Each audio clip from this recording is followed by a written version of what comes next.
Chapter 4592. But now, she wasted 5 of them in one go. She even exposed our plan in advance. According to the little crown princess's temperament, she will definitely take this matter seriously and make arrangements as soon as possible. Now that the 3 provinces have received news that we have such a trump card in our hands, what do you think they will do? Mu Qingya's expression was ugly as she turned to look at the silent Mu Rochuan with her eyes closed. Hong Yi began to whip her again.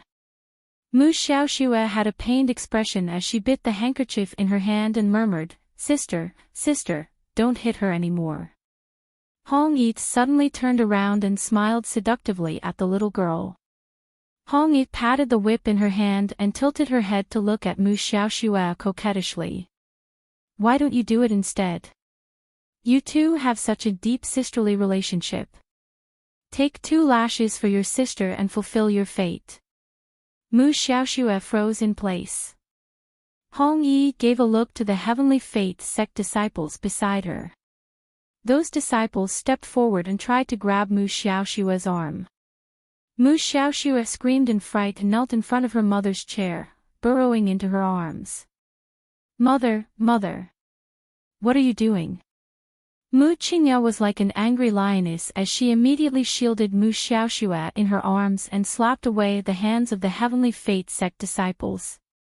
She roared angrily, "Let's see who dares to touch my Shui-er. TSK, TSK, TSK. Hong Yi swung the black whip in her hand. "This is called deep mother-daughter relationship. I thought I was seeing things. I didn't expect Hall Master Mu to be so biased as a mother." Mu Qingya seemed to realize something as she quickly steadied Mu Xiaoxue and looked awkwardly at the disheveled Mu Rochuan. However, Mu Rochuan didn't open her eyes from beginning to end and only bit her lips tightly. After dozens of lashes, there wasn't a piece of unharmed flesh on her body, but she didn't utter a single word. "Hall Master Mu, you didn't lie to us, did you? Is it really eldest Miss Mu who released the human medicine bomb?" Of course." Mu Qingya's voice suddenly changed. She shielded Mu Xiaoxue, who was trembling in her arms, and said sternly, "Why are you suspecting Hall Master Gong? Don't you know the relationship between Mu Rochuan and Arbor? Ever since Arbor stepped into the Mu family's house, Mu Rochuan has been jealous of her and tried to plot against her time and time again. These things are all well-founded and can be investigated. Also..." Mu Qingya gulped and continued, "Because of Arbor, Mu Rochuan lost all her cultivation and her arms were broken. Now, she's disabled. How could she not hate her to the core?" This child's thoughts went astray for a moment. He secretly learned about the underground hall's medicine man bombs and wanted to use them to destroy Arbor in one fell swoop. Red Coat smiled and rubbed her palms together. "The story is really well made. That's enough, Hall Master Mu. Now that the punishment is over, you can drag your good daughter back after the punishment is over." Then, she continued with the remaining 50 lashes. Mu Xiaoxue didn't dare to pretend anymore and didn't say a word from beginning to end. The mother and daughter curled up in a corner and counted like quails. They watched as Mu Rochuan was taken down from the wooden pillar on the verge of death after the 100 lashes. "Sister!" Mu Xiaoxue cried and pounced forward. Chapter 4593. Hong Yi glanced at her in amusement and curved her thin lips at her. "All right, stop acting. You don't look like sisters at all. I told you to stand out and take a few whips for your sister, but you weren't willing. Can't we be a little more realistic?" She was so ugly, not at all like that stoic face. Stoic face was really an honest little girl. If she liked someone, she liked them. If she didn't, she didn't. If she didn't like someone, she couldn't be bothered to waste words with them. Forget about putting in the effort to act, she didn't even want to look at them. After you deceived her then, there really wasn't even the slightest possibility of being friends. Hongyi threw down the whip in her hand dispiritedly and turned to walk slowly to Fan Meng and Fan Yu. Let's go and drink. Sister, does it hurt?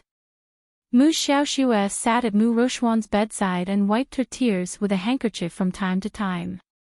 Sigh, you child. Mu Qingya looked at Mu Rochuan lovingly and turned to instruct the two maids, clean up eldest Miss wounds properly. Use the best medicine and ask me for more if you run out. Yes, Hall Master. Sister, are you angry at Xiaoxue? Mu Xiaoxue stammered with a trembling expression. Zhao Yi couldn't bear it and hurriedly persuaded, how can that be? Eldest Miss Mu is little junior sister's elder sister. Naturally, she will uphold her elder sister's image and protect you. But sister, you haven't even opened your eyes to look at Xiaoxue since just now. Mu Xiaoxue twisted the handkerchief in her hand and said in a small voice, this time, it's Xiaoxue who dragged sister down. I won't be so rash in the future, alright? Sister, don't be angry at Xiaoxue. Alright, Xue, your sister is also tired. Let's go out first and let her have a good rest. Seeing that Mu Rochuan had no intention of speaking from beginning to end, Mu Qingya also felt deeply awkward and couldn't continue this one-man show. The mother and daughter pair spoke a few more words carefully and were about to turn and leave. Only to hear Mu Rochuan's hoarse voice drifting over from the bedside, Mother, your grace of giving birth to me, in this life I have already repaid it. Mu Qingya's heart skipped a beat, and she turned around to look. However, Mu Rochuan had already turned her face away, revealing the ancient scar on the side of her face that had been soaked in blood. Perhaps it was because of the heavy whip, but the old scar on his face seemed to have split open again. Only Mu Rochuan herself knew that any scars on her body were not scars. Only the one in his heart was deep and ruthless, so heavy that he couldn't breathe. The line dividing the Crown Prince's closed-door training, today, I've gathered everyone here because I have an urgent mission for you. Today, we are going out to sea. We will search the nearest fishing villages along the coast. What we're searching for this time is the underground base that Tianyun set up nearby. The target is very dangerous. It might be a new type of medicine man with extremely strong corpse poison. Everyone fears death, but from the day we join to kill the heavenly fate, we must face death head-on. In the future, there will be countless difficulties waiting for us to overcome.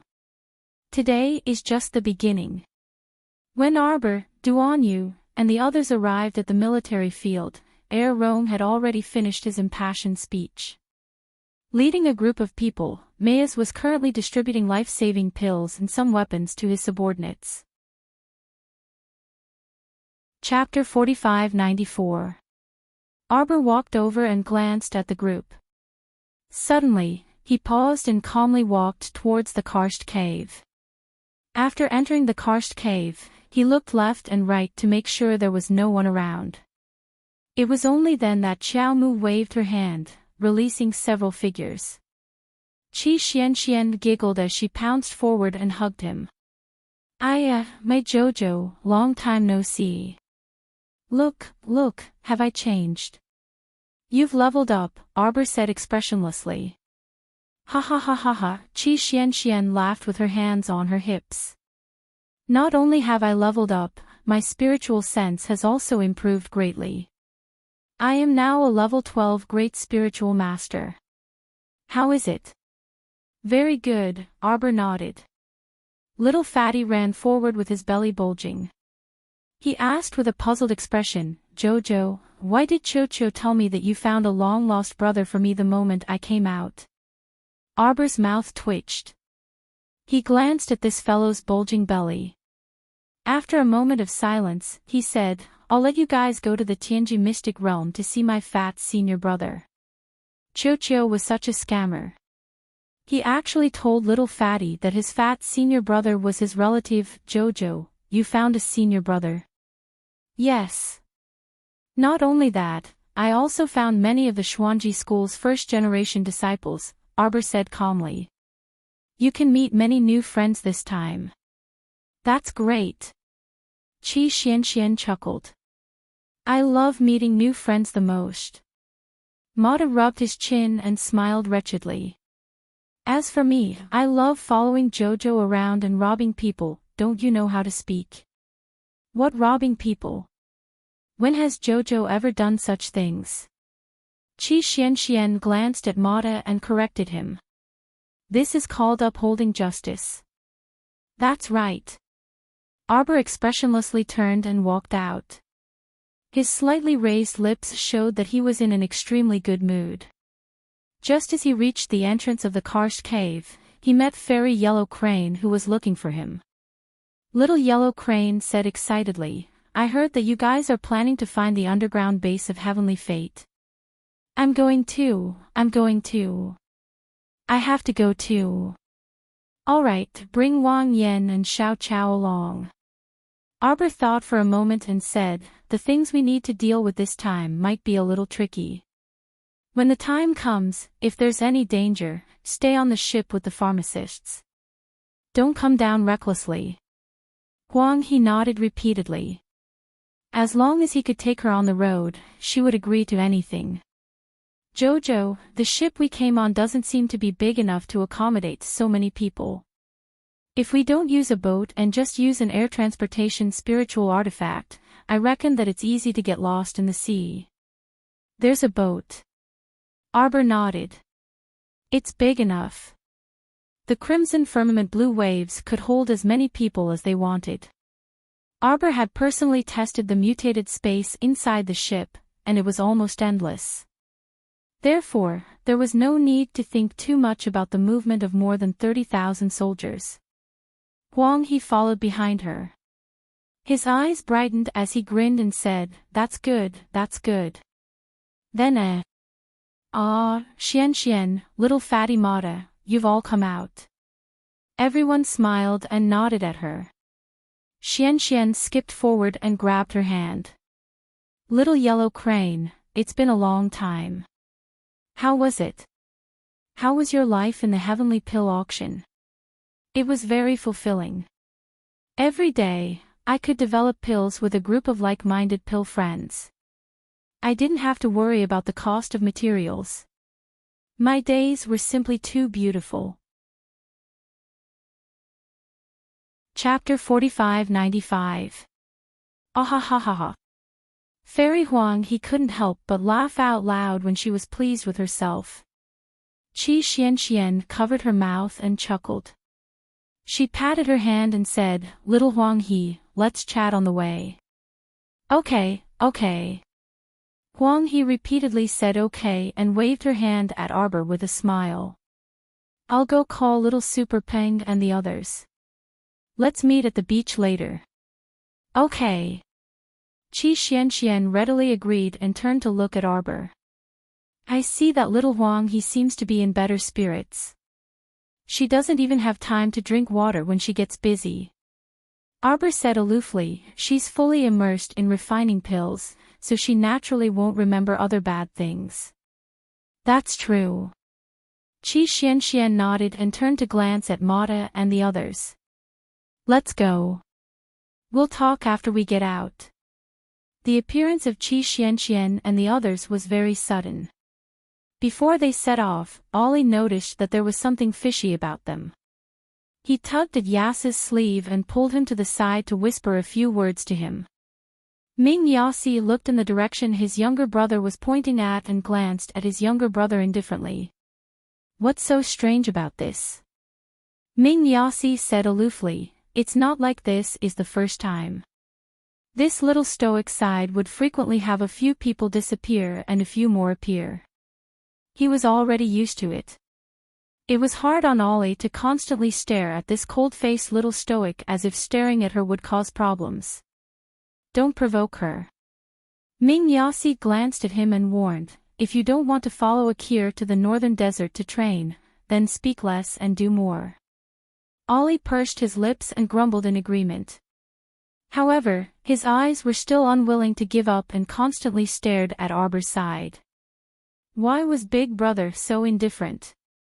In reality, what he wanted to tell Big Brother was that after he constantly paid attention to the little stoic's movements, he discovered this little stoic definitely hid her abilities well. She had stored large groups of people in the storage talismans she drew. If their underworld province soldiers clashed with the people of the Divine Prefecture, the little stoic would absolutely pull out a bunch of people from her storage talisman and slice them into pieces in a matter of minutes. It was just that those people were really weird.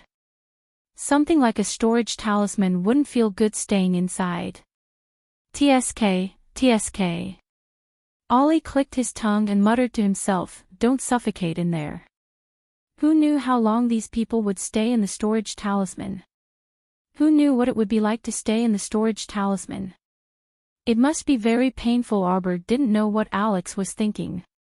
Even if he knew, he would only roll his eyes at him and retort with 3 words, "Mind your own business." She waited by the beach for a short while before she saw Crown Prince Roan leading the soldiers from the 3 prefectures in an orderly manner. He then took out a sealing ball from his sleeve and threw it out. The soldiers in the front row saw it very clearly. When the sealing ball was thrown out, a huge 3-story ship slid out from it and sank into the water. It followed the rolling waves and slid out for some distance. "Your Majesty." Crown Prince Roan quickly walked to Duan Yu's side and looked at Chi Shao blue waves curiously. "We only prepared this ship. Emichim, it's more than enough to accommodate all of us." Duan Yu nodded faintly. "Lead your men up first. Gather everyone on the deck for now." "Okay." Roan Qing nodded and turned to lead the soldiers onto the ship. Chapter 4596. After boarding the ship, everyone finally realized how big the ship was. Everyone was extremely shocked and gasped in amazement. Gathered on the broad bow deck, the soldiers of the 3 states looked forward with shining eyes. Could this be a holy weapon? Ollie muttered to himself as he looked left and right, feeling like he couldn't see the end of it. This little stoic was too extravagant. She casually took out a holy weapon. No wonder she always looked so confident. If it was anyone else, they would also be so confident if they could casually take out a holy weapon. "The rooms have already been prepared for you. Rest yourselves. Someone will naturally call you out in advance when you reach the base. There's nothing else. Do you have anything else to say?" Arbor looked at Duan Yu, Ming Yasi, Rong Qing, and Long Qing. The 4 of them shook their heads. Meanwhile, Long Shangyun raised her hand and yawned. "I'm going back to my room to sleep first." She could be considered familiar with the Crimson Nimbus waves and could find the room she had stayed in before. With the Crimson Nimbus waves, there were no issues with its speed and defense. In any case, she only needed to sleep for a while, and they would almost reach their destination by the time she opened her eyes. "How is it?" Arbor glanced sideways at Duan Yu. The latter was currently looking at the Jade Messenger talisman in his hand. After skimming through 10 lines at a glance, he handed the Jade Messenger talisman to Qiao Mu. The closest stronghold should be a small coastal fishing village about a day's journey from here. Arbor nodded.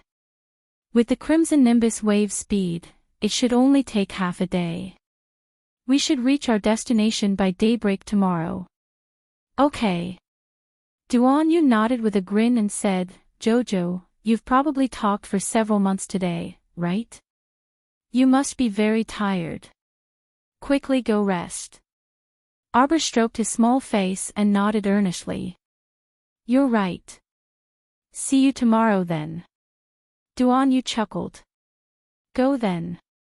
The next morning, Yellow Crane Fairy, who was also staying in the 3rd-floor cabin, knocked on Arbor's door.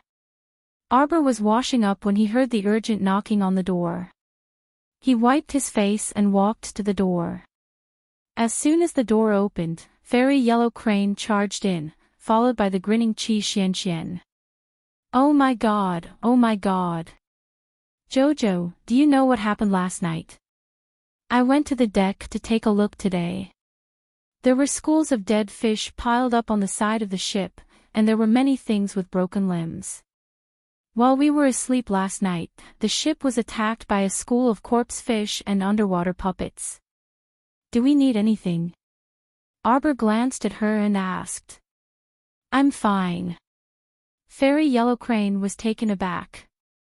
She looked up and saw Arbor wringing the towel he used to wipe his face and hanging it aside. He said calmly, "Let's eat breakfast." Qi Xian couldn't resist chuckling and patted Yellow Crane's shoulder. Those school of corpse fish simply couldn't break through the Crimson Nimbus wave's defenses. Yellow Crane woodenly followed the little stoic downstairs. Jojo, you knew this would happen? There are so many living people's auras on the ship. It's simply a sumptuous feast for the underwater corpse fish and corpse puppets. We'll definitely suffer an attack. Qi Xian patted her hand and said, "Don't worry, the Crimson Nimbus waves are much more powerful than we imagined." Chapter 4597. So many corpse fish suddenly gathered underwater. Could it be that someone purposely attracted them here? Huang He immediately thought of a conspiracy theory. That shouldn't be. Qi Xian and Huang He chatted casually, but their feet didn't stop as they followed Arbor to the deck. Everyone had already gathered and was happily distributing some nutrition pills. Seeing the happy expressions on their faces, Arbor felt that it was a little strange.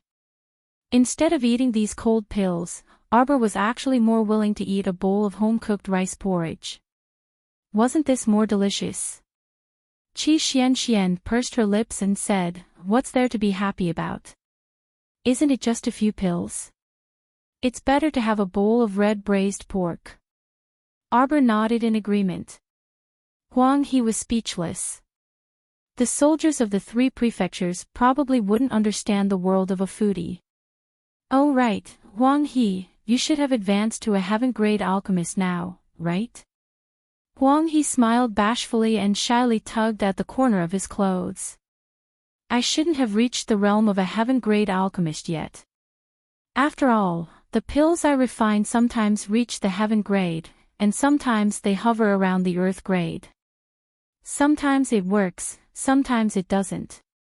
I feel that it's still not that stable. Xiao Mu nodded. Then it's more or less stabilized. During this period of time, you should concentrate on refining more pills.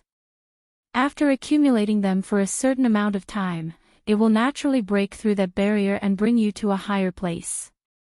Huang He put away his playful expression and nodded solemnly. Okay.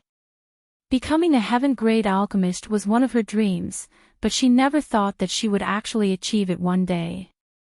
All of this was thanks to Jojo, who gave her demonstrations and pointers from time to time, allowing her to make great progress on the path of alchemy. There are 2 skeleton war flags in front, a Tsang province guard suddenly shouted. Everyone turned to look, and indeed, they saw a battleship sailing very quickly towards them at full speed. The 2 skeleton war flags raised at the bow of the ship were quite eye-catching, as if they were announcing something. Look at the hull of their ship, what's that thing engraved on it? It looks like a giant beast covered in flames. Yes, it's a fire beast stepping on a fireball. A fire nightmare is a fire nightmare that is equivalent to a 9th level spirit fire. Fire Jade Beast. What a huge fire mastiff. This beast's body is probably comparable to an adult phoenix. Duan Yu was currently holding a pot of porridge as he slowly walked towards Arbor. He turned a deaf ear to those high-pitched shouts.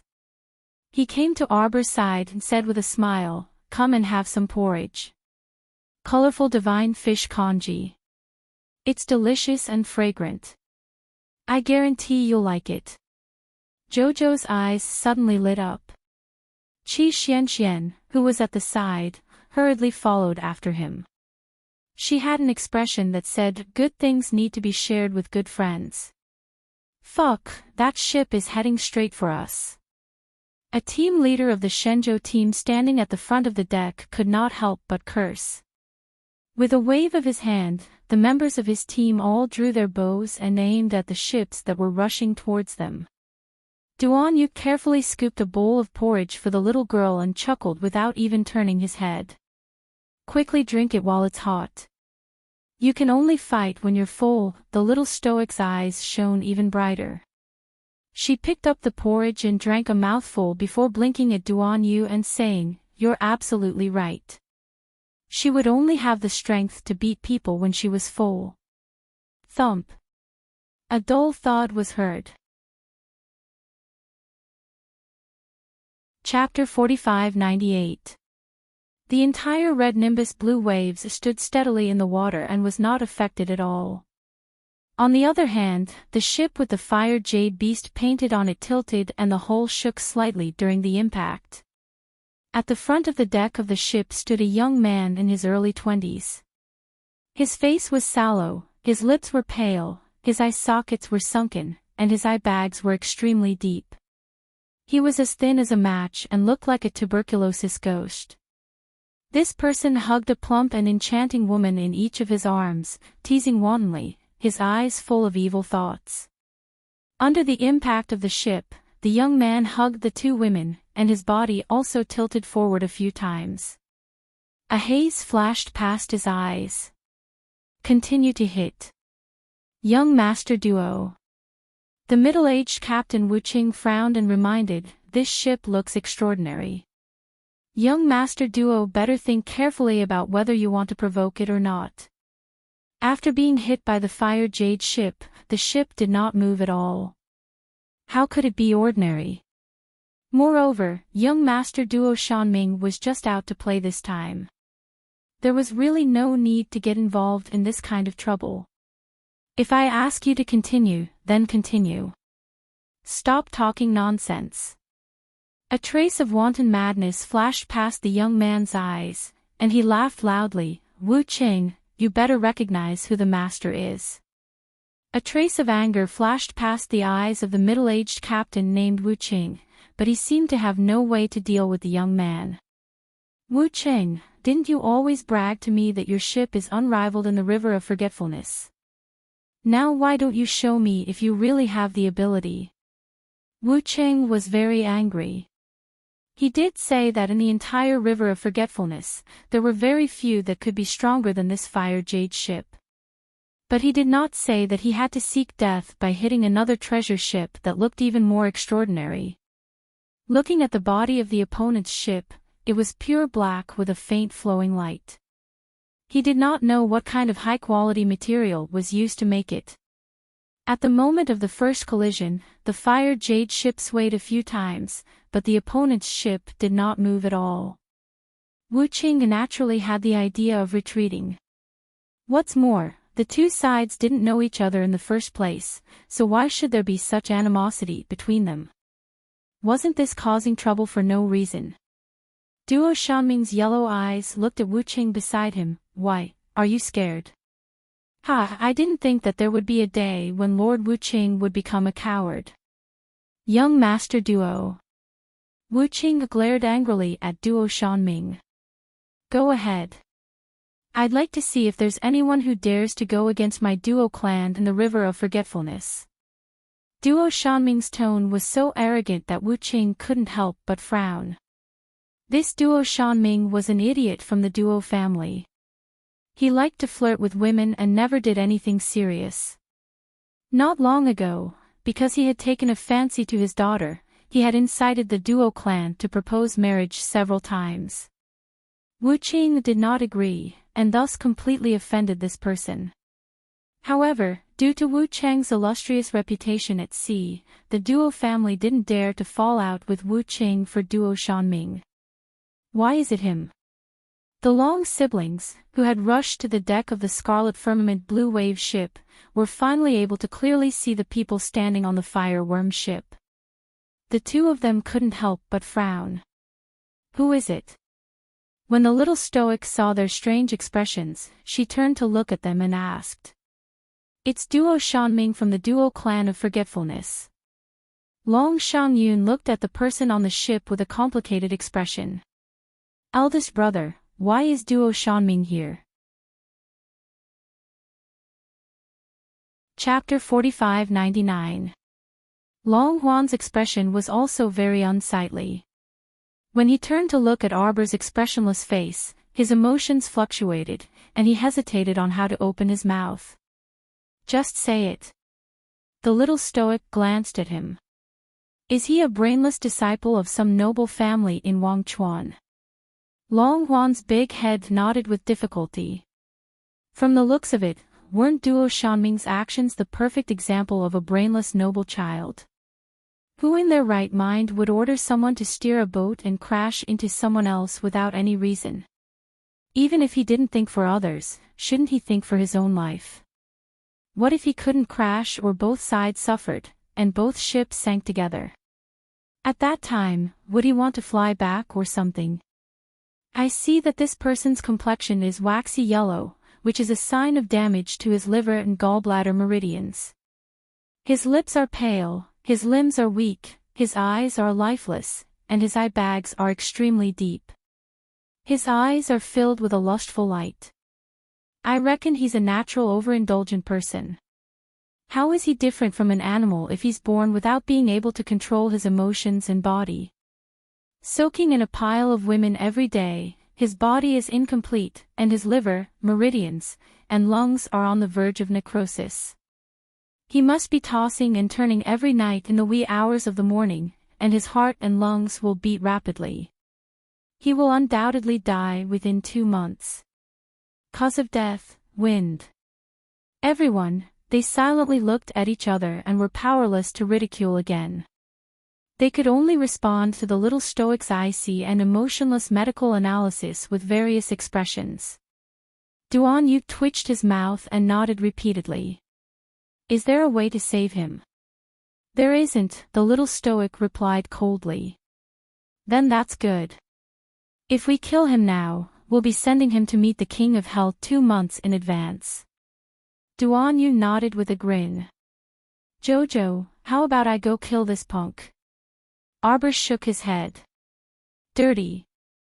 Duan Yu asked with a grin, then what should we do? Don't tell me we have to let him go.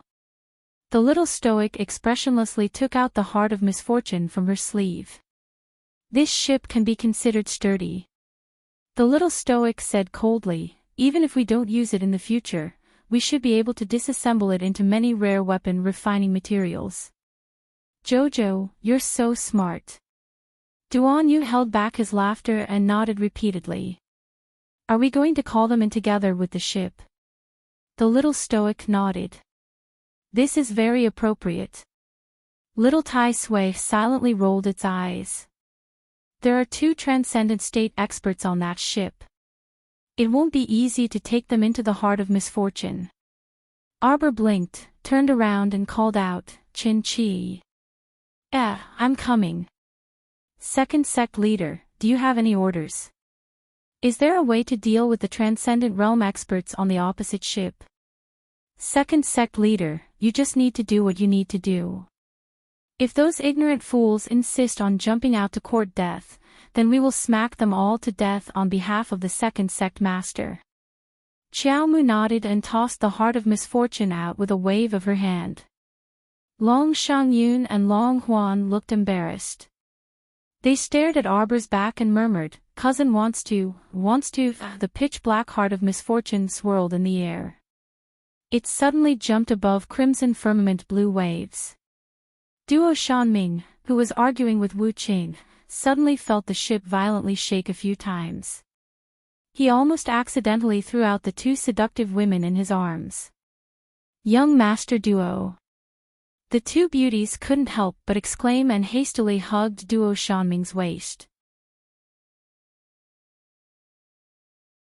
Chapter 4600.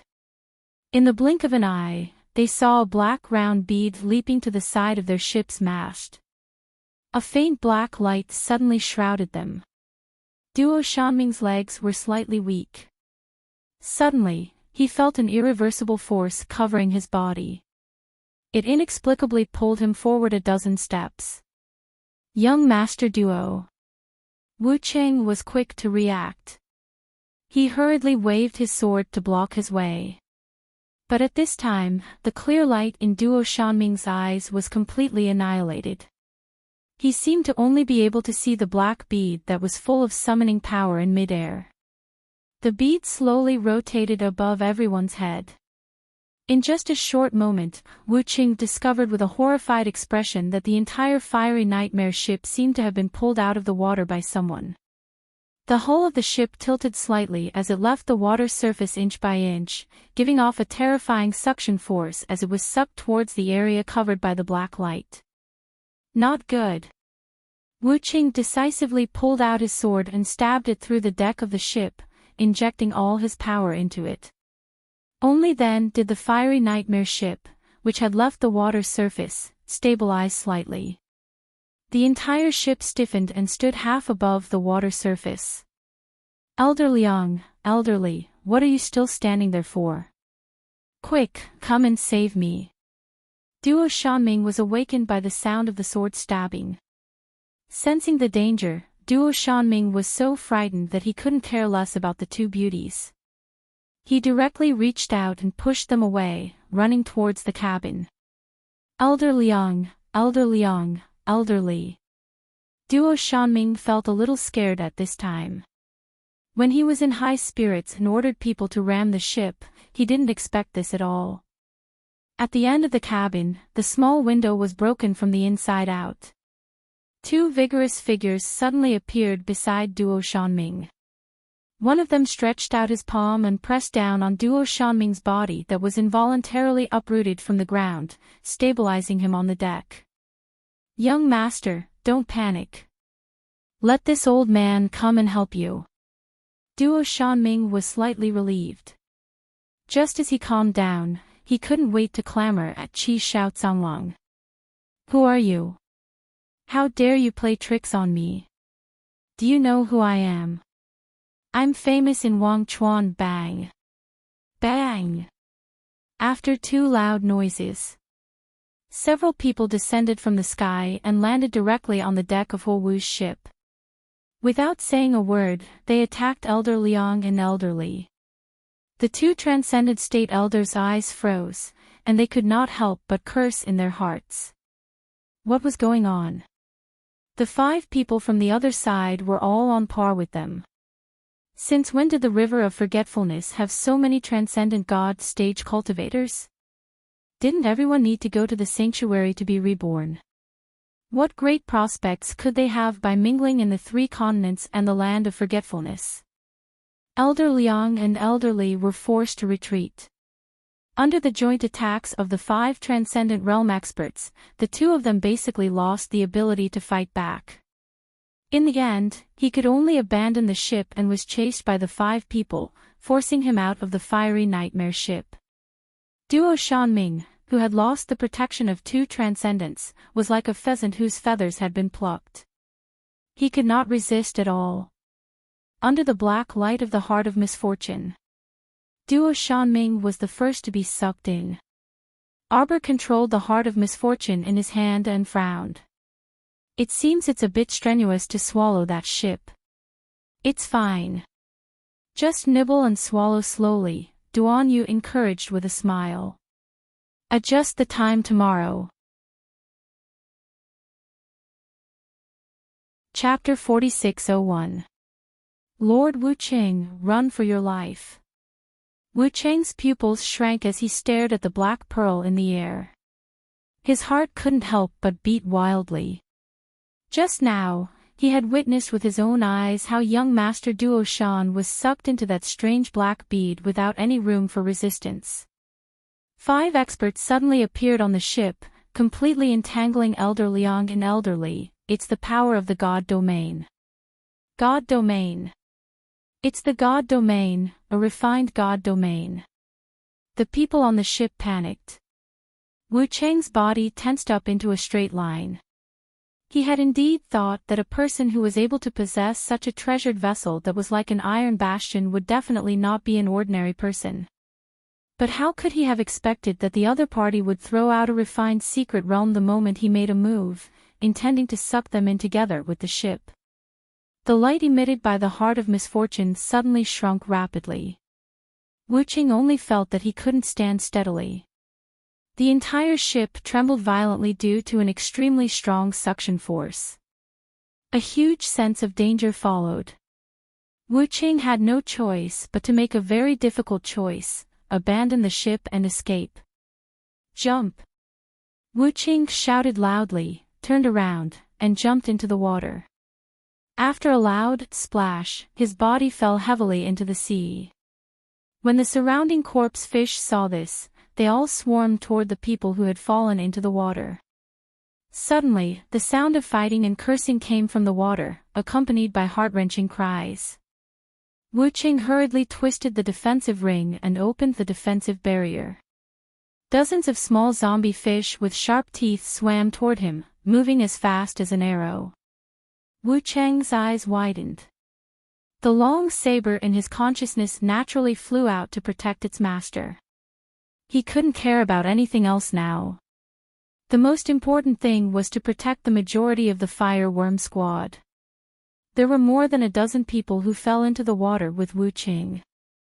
3 of them were immediately surrounded by the corpse fish as soon as they fell into the water, and were accidentally bitten. When their blood dripped into the sea, it attracted even more corpse fish.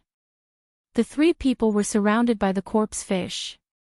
Even though they killed a few hundred, under the siege of thousands of corpse fish, they still couldn't escape quickly. Instead, more and more corpse fish gathered around them. In the end, the 3 of them were completely submerged by the corpse fish. Wu-Ching hurriedly turned around to take a look.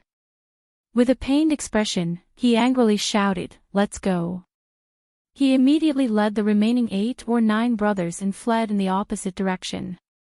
Qiao Mu creased her brows, and it took a Herculean effort to put the entire fiery nightmare ship into her Heart of Misfortune. She heaved a sigh of relief as her body swayed uncontrollably. The light from the Heart of Misfortune immediately shrunk back, turning into an ordinary black pearl that fell into her palm. Arbor thought to himself, "It seems that this fiery nightmare ship is indeed extraordinary." After absorbing the ship, the Heart of Misfortune would not be able to absorb anything else for a while. Fine, I'll let it rest for a while and have a good rest. Arbor touched the lustreless bead in his hand and stuffed it into his sleeve. He planned to use his divine sense to see what was going on inside. Second sect leader, second sect leader. How many people escaped from the ship? Should we send people to chase after them? No need. Arbor waved his hand. These people were nothing to be afraid of. Capturing them wouldn't be of much use. They wouldn't be able to cause any trouble. Chapter 4602. Moreover, it was because someone had provoked her in the beginning that she had retaliated. Otherwise, with the little stoic's aloof personality, she wouldn't even bother to spare a glance at strangers. In the realm of misfortune, Duo Shanming only felt the scenery before his eyes rapidly changed, and the entire shaking process stopped in the blink of an eye. He was still standing at the bow of the fiery nightmare ship, with 2 delicate and beautiful girls sprawled on the ground beside him. The hairpins on the girls' heads were crooked, and their outer garments had long been blown away by the wind. At this time, the 2 of them were only wearing gauzy inner garments. As they stood at the bow of the ship, they felt chilly winds blowing around them, and gusts of chilly wind burrowed into their necks and limbs. "Young master, where is this place?" The 2 girls cried in fright. They rubbed the tiny bumps that had burrowed out of their arms and subconsciously approached Duo Shanming. Duo Shanming was also about to go crazy from fright. He naturally didn't know what had happened, so he ran to the railing of the ship in a few strides. When he leaned over to take a look, he involuntarily cried out in fright. The 2 girls also ran over and looked down as well, only to see that their ship was now inexplicably stranded on a stretch of yellow sand. There were rubble and dilapidated walls everywhere, and as far as the eye could see was thick yellow sand. There wasn't a trace of seawater in sight. Ah. What's going on here? Our ship, where did we sail to? Wu Cheng. Wu Cheng. Duo Shanming roared hysterically. Wu Cheng, you old geezer, hurry and come out for this young master. Wu Cheng. Elder Liang, elderly. Elders, you promised my father that you would protect me well. Where are you?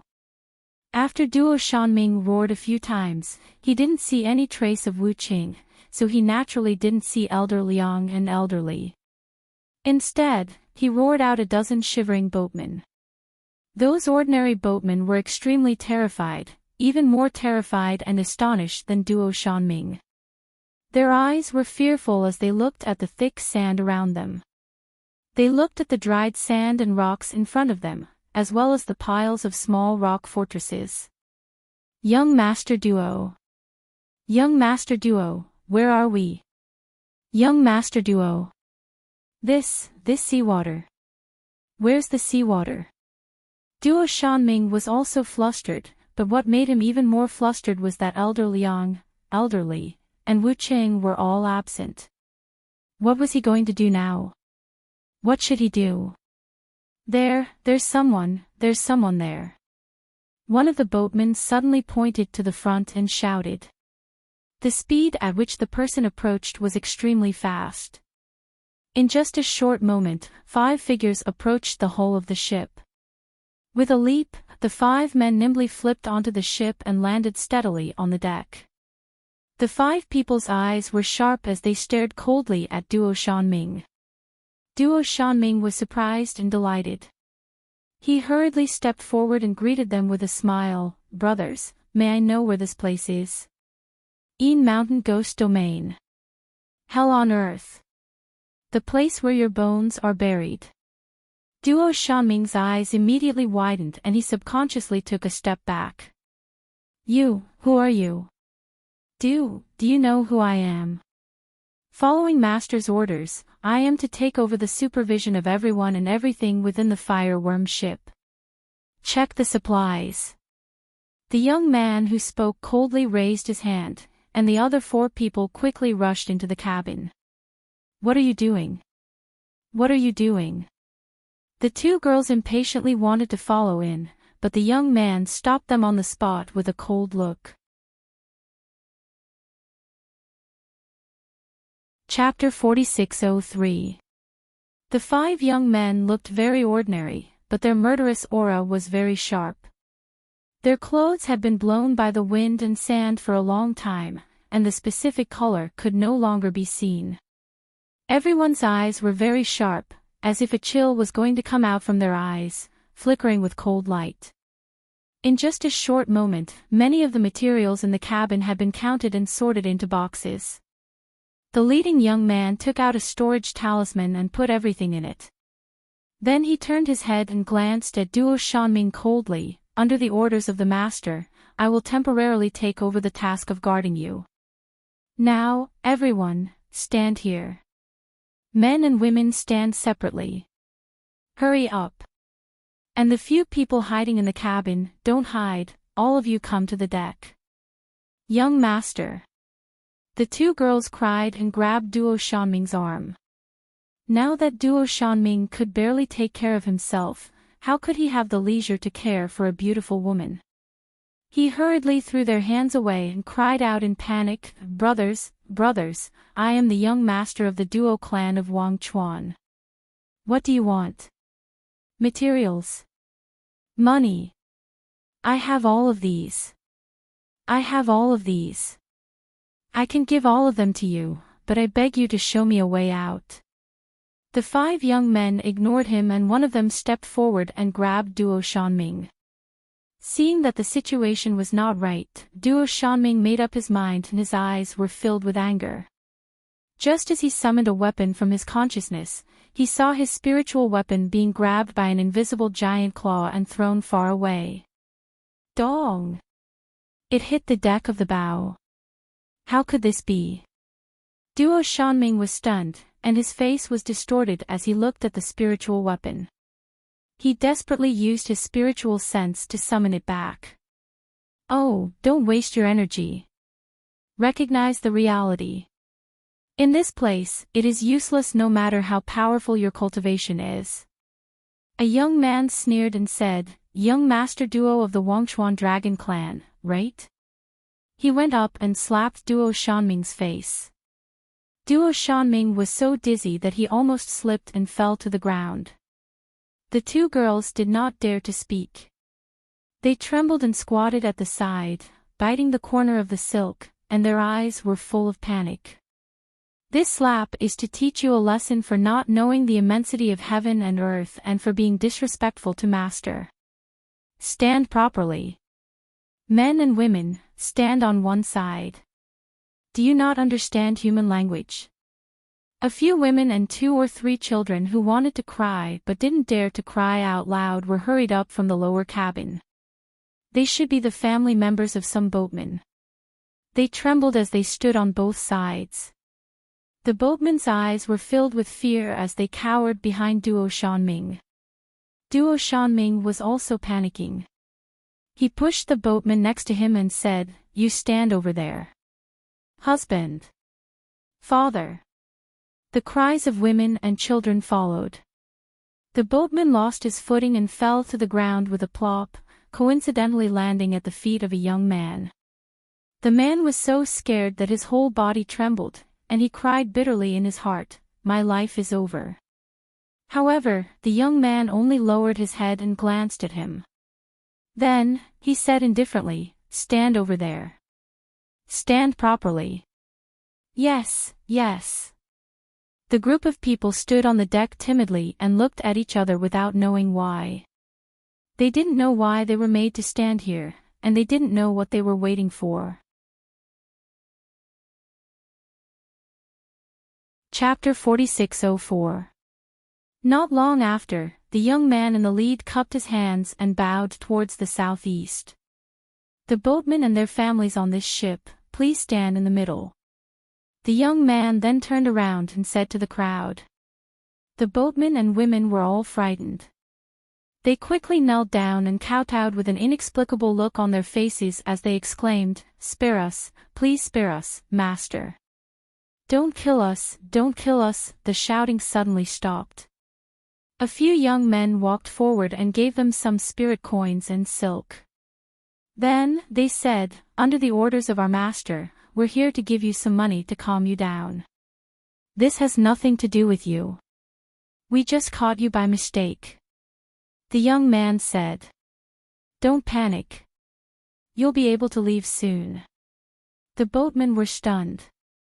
Seeing this, Duo Shanming swallowed his saliva and quickly pointed at his nose and shouted, I, then what about me?" "Humph, young Master Duo, you're so bold. You dared to order your ship to crash into my master's ship. Naturally, you've already expected the consequences." Duo Shanming roared angrily, "Just because of that. It's just a joke. Who exactly is your master?" "A joke?" The young man looked at him with a half-smile and nodded. "My master hates it when people joke with her. Do you think it's funny to throw you into the realm of misfortune for life if you joke? You can continue to joke around. The entire realm of misfortune will become your paradise. Young Master Duo, let me give you a word of advice. Don't let your imagination run wild." What do you mean?" Duo Shanming suddenly saw the boatmen and their families and children being sucked up by a suction force in an instant. A thought flashed through his mind and he immediately understood what was going on. It should be that the master wanted to send the boatmen and their families out. Damn it. Why can these lowly commoners leave this place, yet I, a dignified young master of the Duo clan of Wang Chuan, just have to stay here and suffer? Unfair, it's too unfair. Duo Shanming suddenly pounced forward. The young men were caught off guard and were pounced on by Duo Shanming. They saw Duo Shanming pouncing on a child and grabbing the child's neck with a ferocious expression. Originally, the little boy was being lifted up by a light buoyancy force and was slowly rising. At this moment, Duo Shanming, who had pounced on him, grabbed him by the neck. He felt his body sink and was immediately choked to tears. Duo Shanming was very happy to feel that his body had become much lighter. It was this irresistible force. He had to leave this damned place, no matter what method he used. Young Master Duo, young Master Duo. When the two girls saw that he had completely abandoned them and only knew that he was running away, they couldn't help but cry out in alarm. Damn it! Send me out! Send me out! Duo Shanming shouted angrily, urging the layer of floating light beneath his feet to send him out of the secret territory. The youths couldn't help but sneer. After being in the realm of misfortune for so long, Duo Shanming still hadn't recognized the reality. This Duo Shanming was really an idiot. They looked coldly at Duo Shanming, wondering what kind of suffering he would suffer. Sure enough, in just a moment, Duo Shanming was like a kite with a broken string as he was flung away by a powerful force. He landed heavily on the deck of the ship, looking battered and exhausted.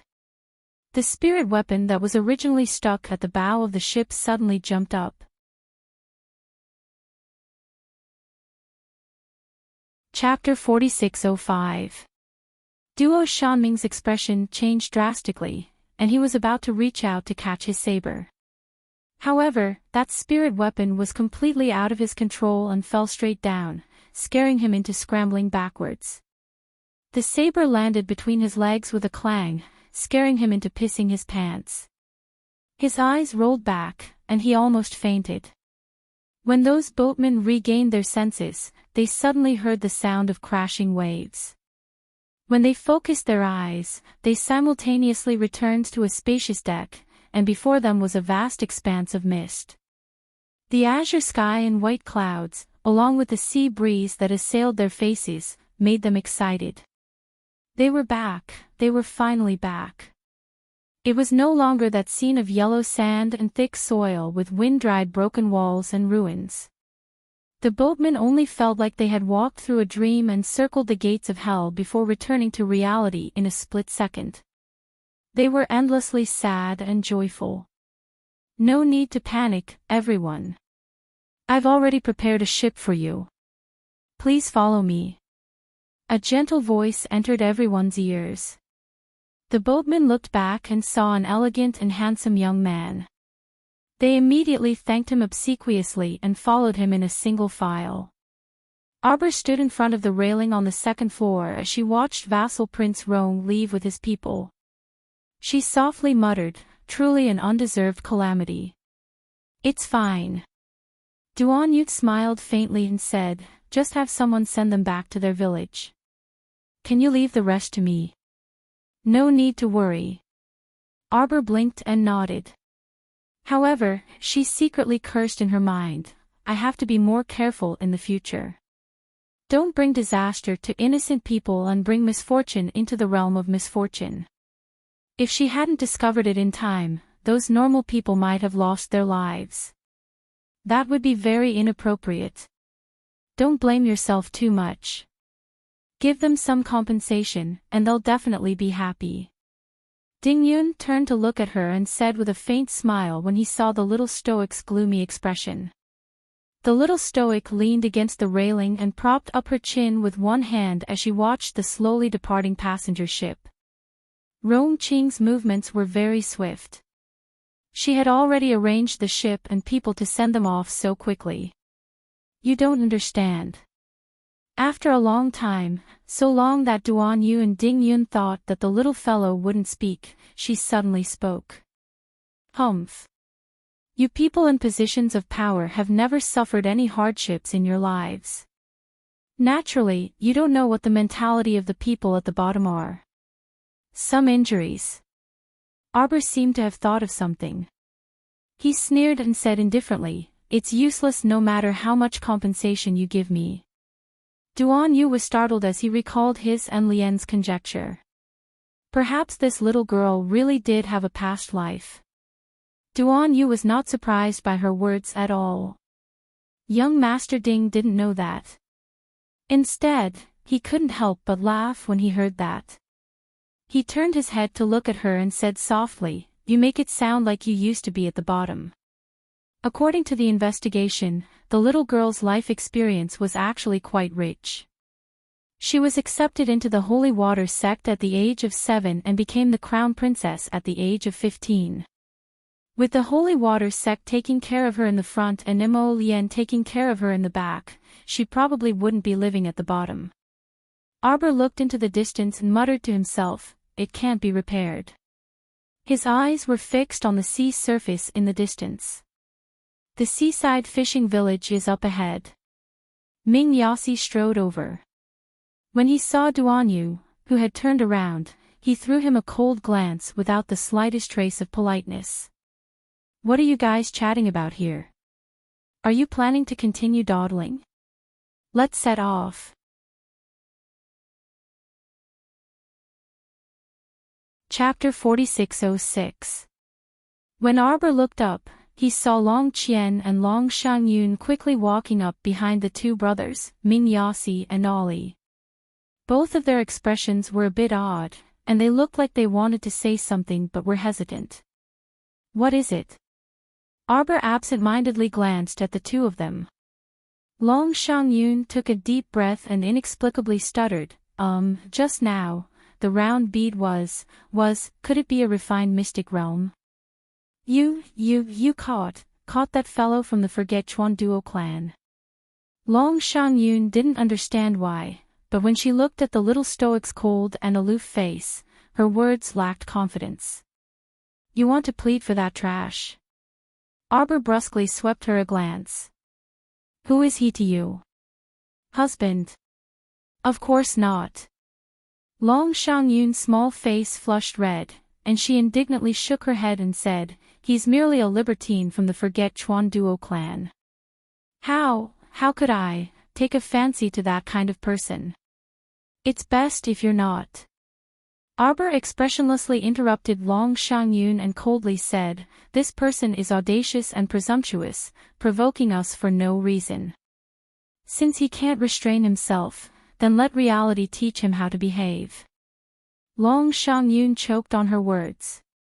Long Qian's expression was also a bit awkward. He was truly convinced. There were always a few good-for-nothings among the grand patrician families in Forget Chuan. They were like rat feces that couldn't be dug out cleanly. Never mind that they usually rode roughshod over Forget Chuan, but now, they actually blindly courted disaster on the little crown princess' head. Was the little crown princess someone who could speak nicely with you? She had always been the kind of ruthless person who would either not fight you or beat you to death. She wouldn't let you off just because the adults in your family were powerful. Prepare to disembark. Arbor turned around and was about to leave when he was stopped by Long Qian's light cough. "Younger cousin. What, you want to plead for that big idiot?" The corner of Long Huan's mouth twitched. "Cousin, the Wang Chuan Duo clan is usually well-behaved. Their young master's words and actions are indeed a little too much. Forget Chuan Duo clan. They can even be compared to pirates. How good can they be?" Arbor rudely interrupted him. Could it be that the Fireworm team isn't a pirate ship that has been roaming the Wangchuan River for many years? Long Shangyun said angrily, "Indeed, I did not expect that the famous pirate group of the River of Forgetfulness was actually a member of the Sea Sharks under Lord Wu Qing." Arbor glanced at the siblings and didn't ask anything. The old affairs of Wang Chuan had nothing to do with her. She did not have the habit of getting to the bottom of things. Wu Qing was once a great general of Wang Chuan. Long Huan sighed and turned his head to look at Arbor that passed by him. Back then, due to a misunderstanding, Wu Qing left with some of the sea sharks. It was only today that we learned that he had formed a fireworm squad. "I've been on the surface of the sea for many years. Why are you telling me this?" Arbor's expression was disinterested. He turned to look at Long Huan. Do you think I'm such a compassionate person?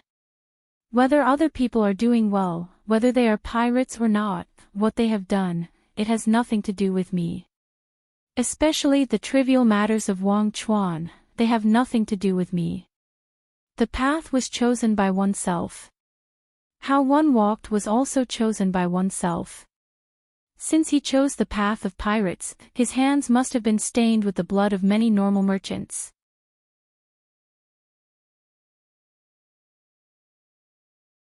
Chapter 4607. The Wangchuan duo clan clearly knew that the Fireworm squad was a pirate group at sea, but they still mingled with them. What good could it be? Could it be to rid the world of violence and pacify the people? Who would believe it? Long Huan was momentarily at a loss for words. After a while, he said with a wry smile, "It's fine if cousin doesn't want to hear it, but the Wangchuan duo clan isn't easy to deal with. You captured their little young master, you're talking about that idiot." Ha! Arbor snorted and turned to walk toward the ship's hold. Pausing halfway, Arbor said coldly, "I've never met this person before and have no interactions with him. He insisted on seeking death, so I'm merely fulfilling his wish." Long Huan sighed. He knew that he wouldn't be able to persuade his cousin to release him if he continued speaking, so he could only watch as she entered the ship's hold and ordered someone to assemble. A moment later, Arbor left behind more than half of the soldiers and had Huang He and the others stay on the ship and await orders. Meanwhile, Shi Duanyu, Ming Yasi, and the others led tens of thousands of soldiers and disembarked from the ship and landed at the seaside fishing village. It was noon, and the sky was very bright. The half-round golden sun emitted a dazzling radiance as it landed on the surface of the sea, emitting specks of starlight. Arbor landed on the beach adjacent to the seaside village with a leap. The sand here was very coarse and spread out like rubble under their feet. Not only was it hard to step on, but it was also uneven. If she hadn't purposely worn a pair of thick-soled shoes, her feet would definitely hurt. Qi Xianxian kicked the sand under her feet and looked around in confusion. Why is it so quiet? Could it be that no one lives in this fishing village? Everyone, be careful. Air Rong loudly reminded the Kill Heavenly Fate squad members behind him. Today's operation has a time limit of 2 hours. Do your best to loot as many resources as possible and clean up the remaining wandering zombies in the village. If you discover traces of Medicine Man bombs, do not act on your own. You must immediately report to us and let us know before making a decision. If there are no anomalies, everyone will gather here in 2 hours and count the spoils. As usual, the top 100 teams will receive additional rewards. Yes. 100 teams, 100 people per team. After so many days of cooperative training on the deserted island, the Killing Tian Yun battle team had already found the key to the operation. As soon as Crown Prince Rong gave the order, they quickly moved. The captains of each team led their own team members and quickly picked a direction, carefully searching the village. Arbor raised his head and looked at the signboard of the fishing village that was hanging not far away. He frowned slightly. Jojo, let's go in and take a look too. Qi Xianxian, Little Fatty, and the rest were already itching to go in and take action. Arbor glanced at them and nodded. I feel that this place, there was an indescribable feeling. The chirping of insects and the chirping of birds seemed to be very normal. However, she had a very bad feeling. It was as if danger was lying dormant in front of her eyes, but she was very confused as she approached this danger step by step, yet she still did not know what the danger was. Jojo, what's wrong? Duan couldn't help but turn to ask softly when he saw her unwell expression. Arbor glanced at him and reflexively stroked his chest. He let out a long sigh. I don't know, it doesn't feel good. As soon as he arrived here, he felt like his chest was being crushed by a huge rock.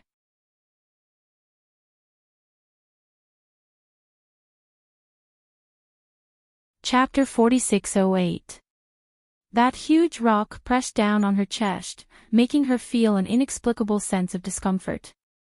Arbor knew this feeling very well.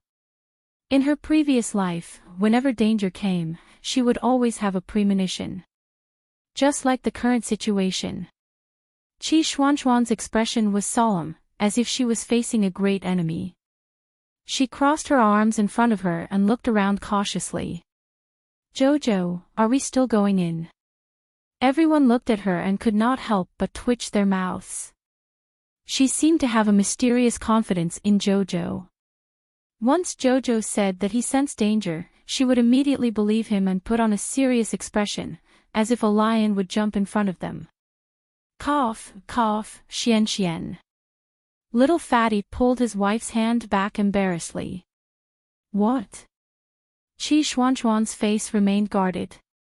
She glanced at the crowd and harumphed, "Don't be so paranoid." According to my understanding of Jojo, what she said might not be groundless.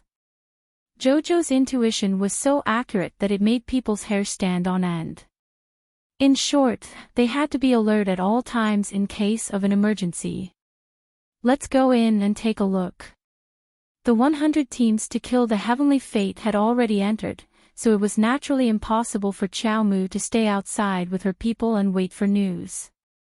She was never the kind of person who would let her comrades fight alone. Rong Qing, send a message to the teams.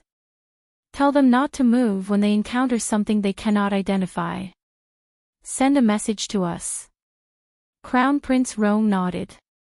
As he walked, he ordered a few of his bodyguards to send messages to the small teams that were going to kill the Heavenly Fate organization. The group entered the seaside fishing village. They looked around and saw that the village was not small. There were brick houses on both sides, and at a glance, there were more than 100 stone houses. Some of the houses even had fish drying in front of their doors. However, it seemed that it had been a while, and the fish had long dried up. Arbor and her men walked slowly into the village and followed a dirt road in the middle. Could it be that Qi Xianxian's overly suspicious and vigilant expression had affected them? Everyone felt a chill run down their spines suddenly. A faint sound came from the left, as if a string that had been stretched taut was suddenly cut in half. Ollie abruptly jumped up as if he had been electrocuted and let out a cry of alarm. The little stoic kicked his calf without another word and shouted in a low voice, "What are you shouting for? Do you want to draw out all the things hiding in the dark?" These people were really annoying. Every time there was an operation, there would always be some idiots who would shout and shout in the team as if they had never seen the world. It had been so many years since the corpse puppet had appeared in the world. She should have understood everything that she should have seen and understood, right? If he wanted to survive in this world, shouldn't he be familiar with the habits of the corpse puppets? Ollie's face darkened. You what? Arbor glanced at Mingyas. Keep your retarded brother in check. ACI, why do I suddenly feel like I've lost all face? Brother. Ollie looked at his elder brother with an aggrieved expression. Mingyas irritably smacked him. What were you shouting for just now? I saw over there. Yes, there was movement over there. Ollie pointed at the brick wall on the side.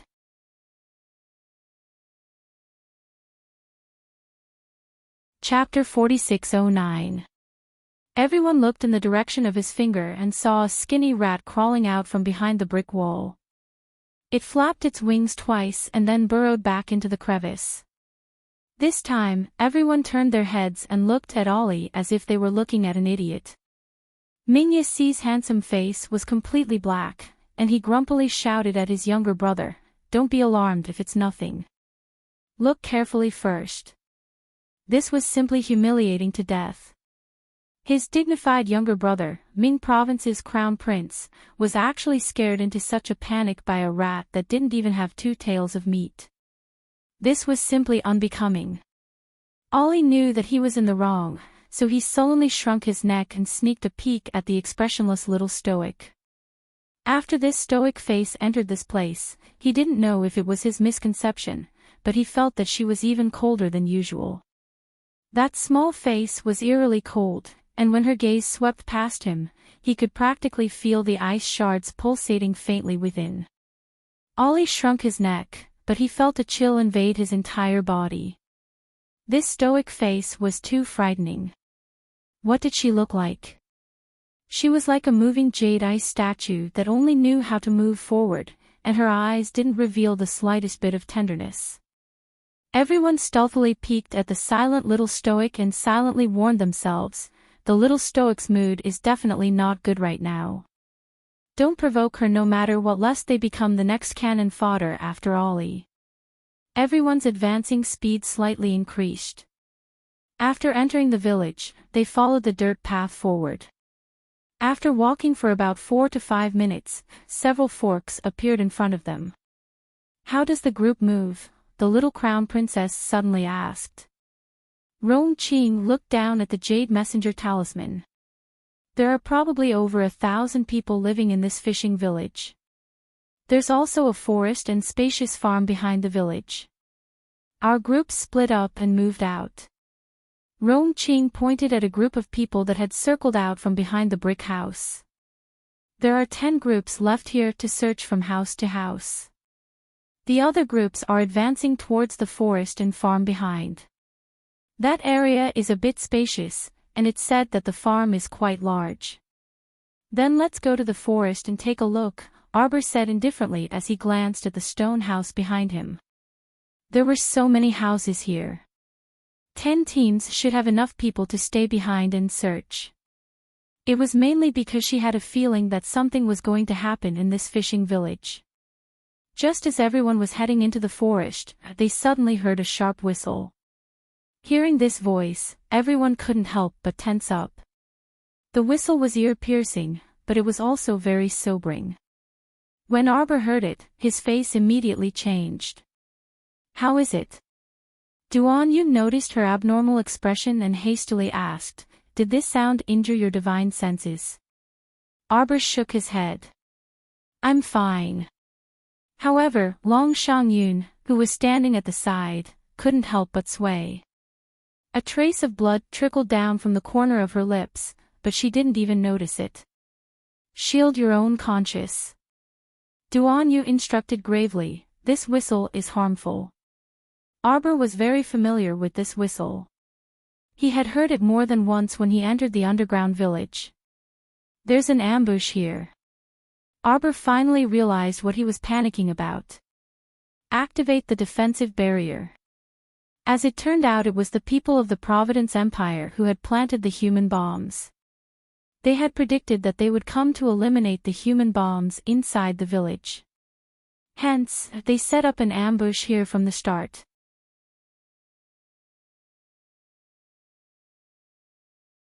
Chapter 46:10. This familiar move reminded Arbor of someone. Mu Qingya. This woman had only been quiet for a few days, and she was already scheming against her again. She wanted to attack her and set up layers of ambushes just to bait her. What a good plan. Now that they had shed all pretense of cordiality, Arbor didn't care what this woman would do. And that woman didn't seem to want to continue hiding.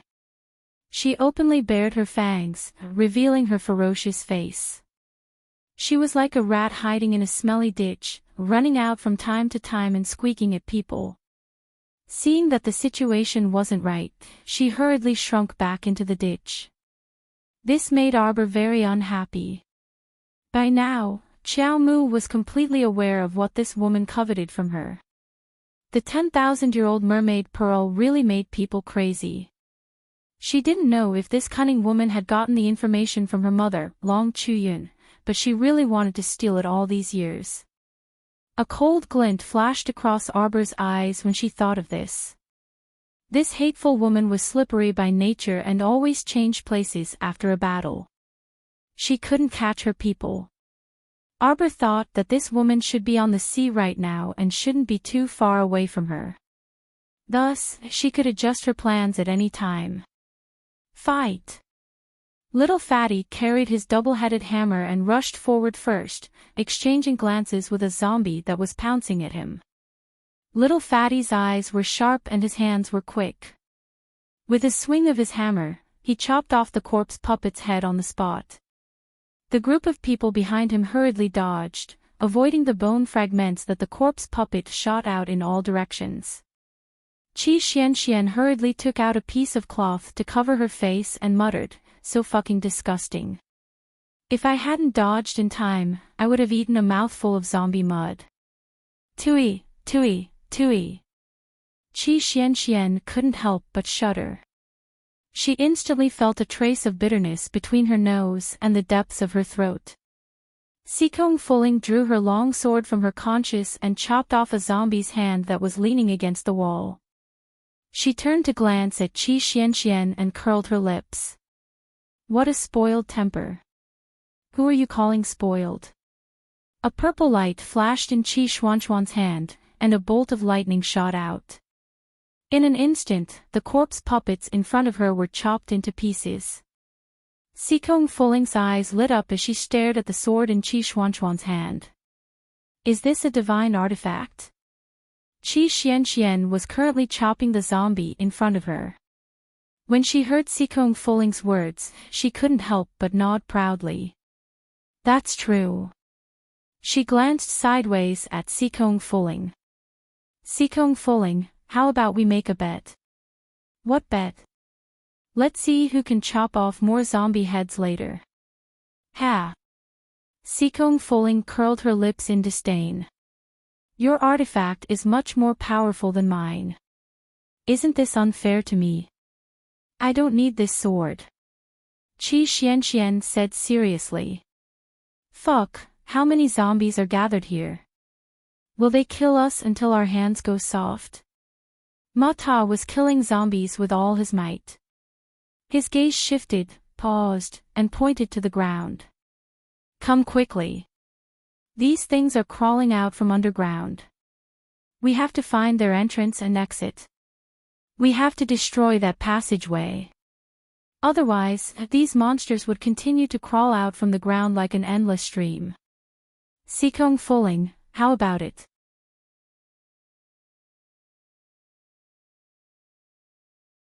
Chapter 46:11. Sikong Fuling really didn't want to agree to this fellow's request.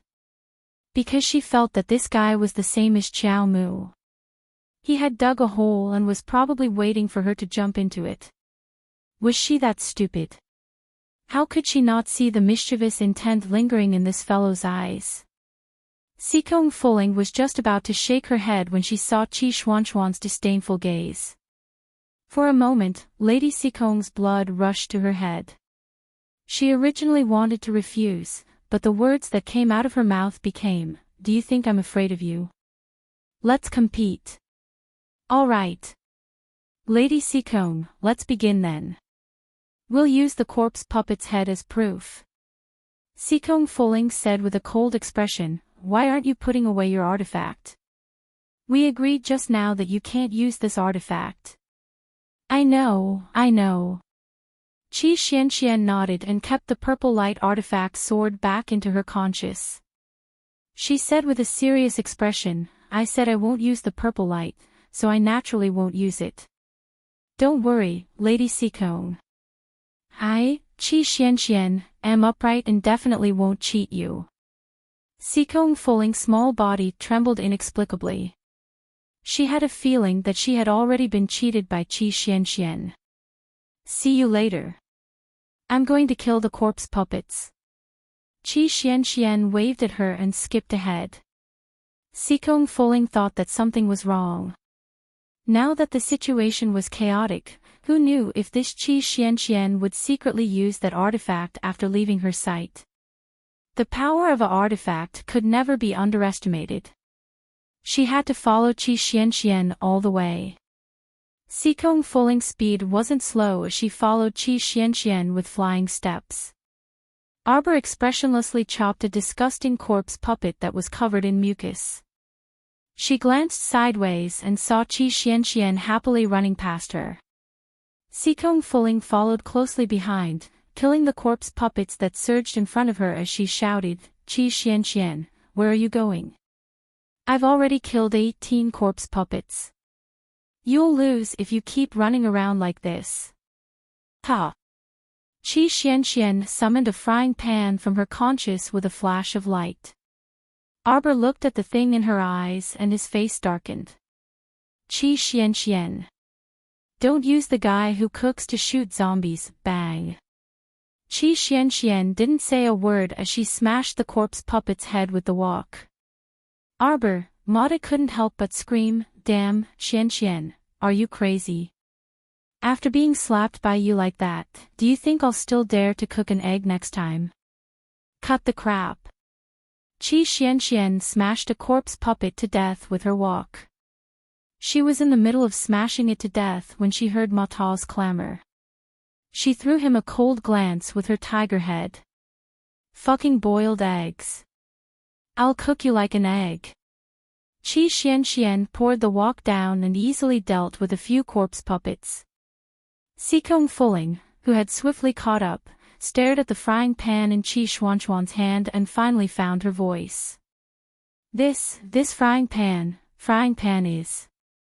Were her eyes playing tricks on her? Judging from the material of the frying pan and the faint glow it was emitting, why did she feel like it was a divine tool? "Oh, you're talking about this frying pan." Qi Xian Xian looked back and forth at the frying pan in her hand and said happily, "I heard Jojo say that this is what Qian Kun." She frowned and thought for a while, only to hear Arbor calmly interject, "It's a divine tool." "Oh, right, this frying pan is a divine tool."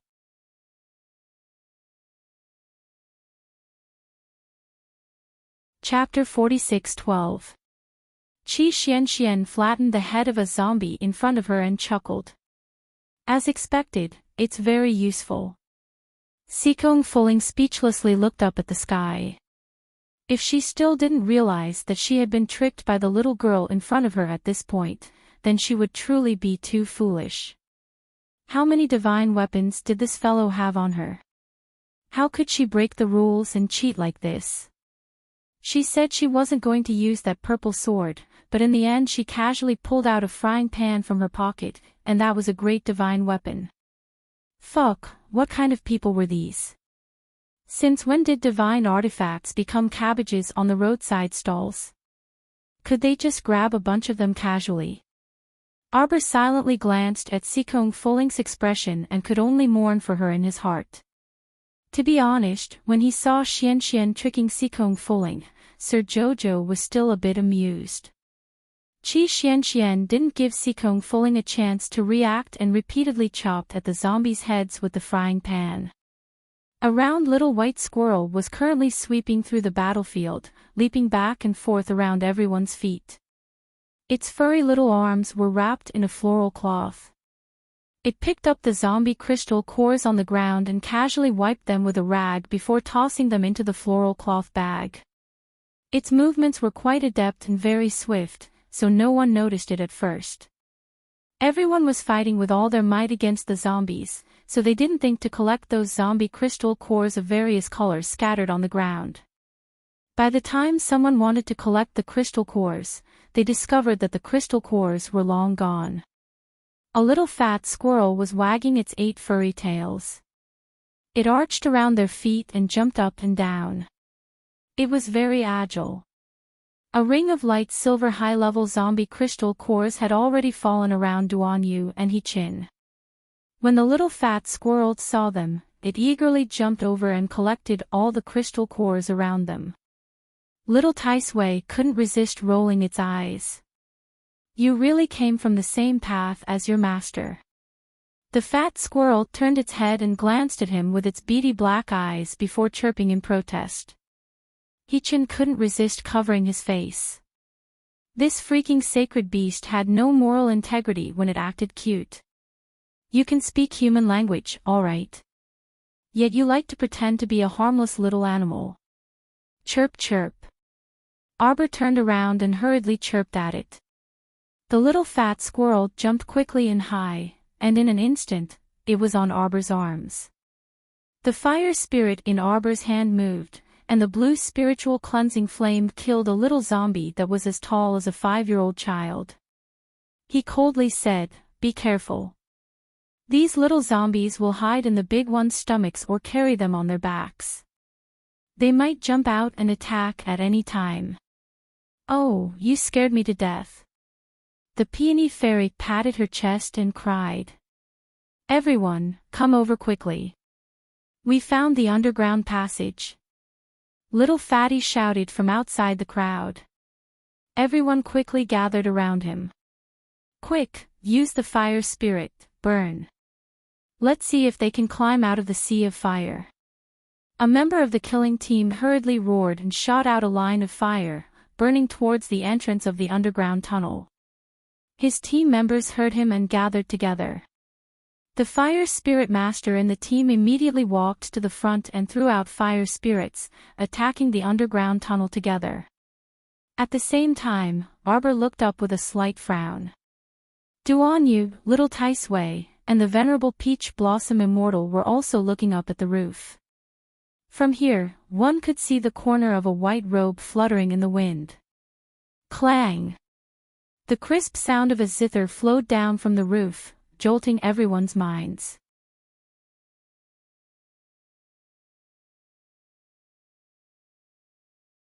Chapter 46:13. The little fat squirrel squatted on Arbor's shoulder and stomped its little paws, but she pressed it down with one hand. "Don't move. Chirp chirp." The little fat squirrel shook its 8 furry tails.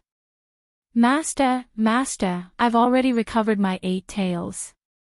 The implication was, "I'm already very strong and can properly protect Master."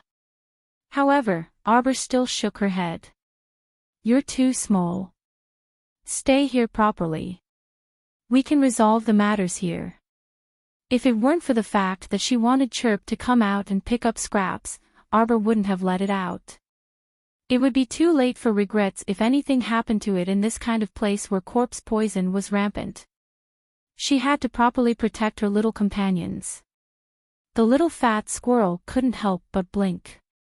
Even in Master's eyes, the group of cute little creatures around her were very, very, very weak. No matter how powerful they could display previously, once little Master labeled them as cute little creatures, they would be included in the list of protected species. The little fat squirrel looked down at its furry little body. Before it could think carefully, a series of rapid whistles came from the air. Arbor looked up and saw that the white-clothed figure had already leaped down from the eaves. From afar, he had the air of a scholar and the appearance of a distinguished scholar, but up close he appeared extremely frightening. Not only was his face full of bumps and hollows, but this zither-playing corpse puppet's relatively intact long hair had also been shaved off by half after 2 battles. In fact, Arbor had recognized that person at a glance when he was standing on the roof. It was mainly because this person was too eye-catching, and he was the only zither-playing and cultured corpse puppet they had encountered recently. He was truly easy to recognize.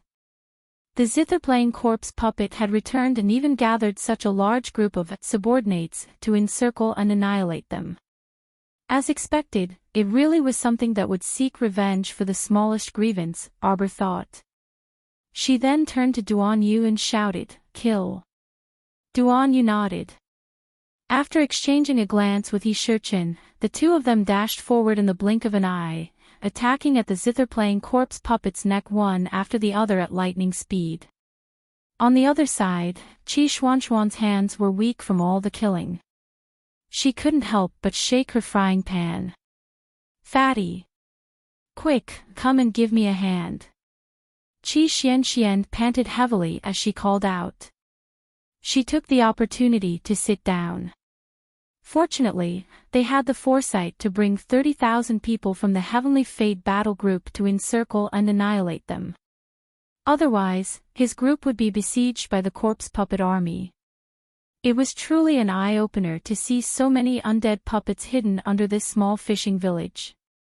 Arbor carried the little fat squirrel and kicked away the piles of white bones that were blocking the way. He took a few steps forward and stared fixedly at Duan Yu and Qing Qin, who were currently in a fierce battle with the zither-playing corpse puppet. Currently, the two of them had the upper hand by working together. The zither-playing corpse puppet had long gained sentience, so it already had thoughts of retreating due to the powerful enemy's attack. The more Arbor watched, the more alarmed he became. It hadn't been many days since this zither-playing corpse puppet first attacked them on the surface of the sea, but this corpse puppet's abilities had soared by leaps and bounds. It was as if it had eaten a quick-acting energy pill. What the hell could cause a corpse puppet's level to soar so rapidly? While Arbor was pondering, he suddenly felt a gust of strong wind above his head. Duan Yu, He Qin, and the others cried out in alarm, "Jojo, get out of the way."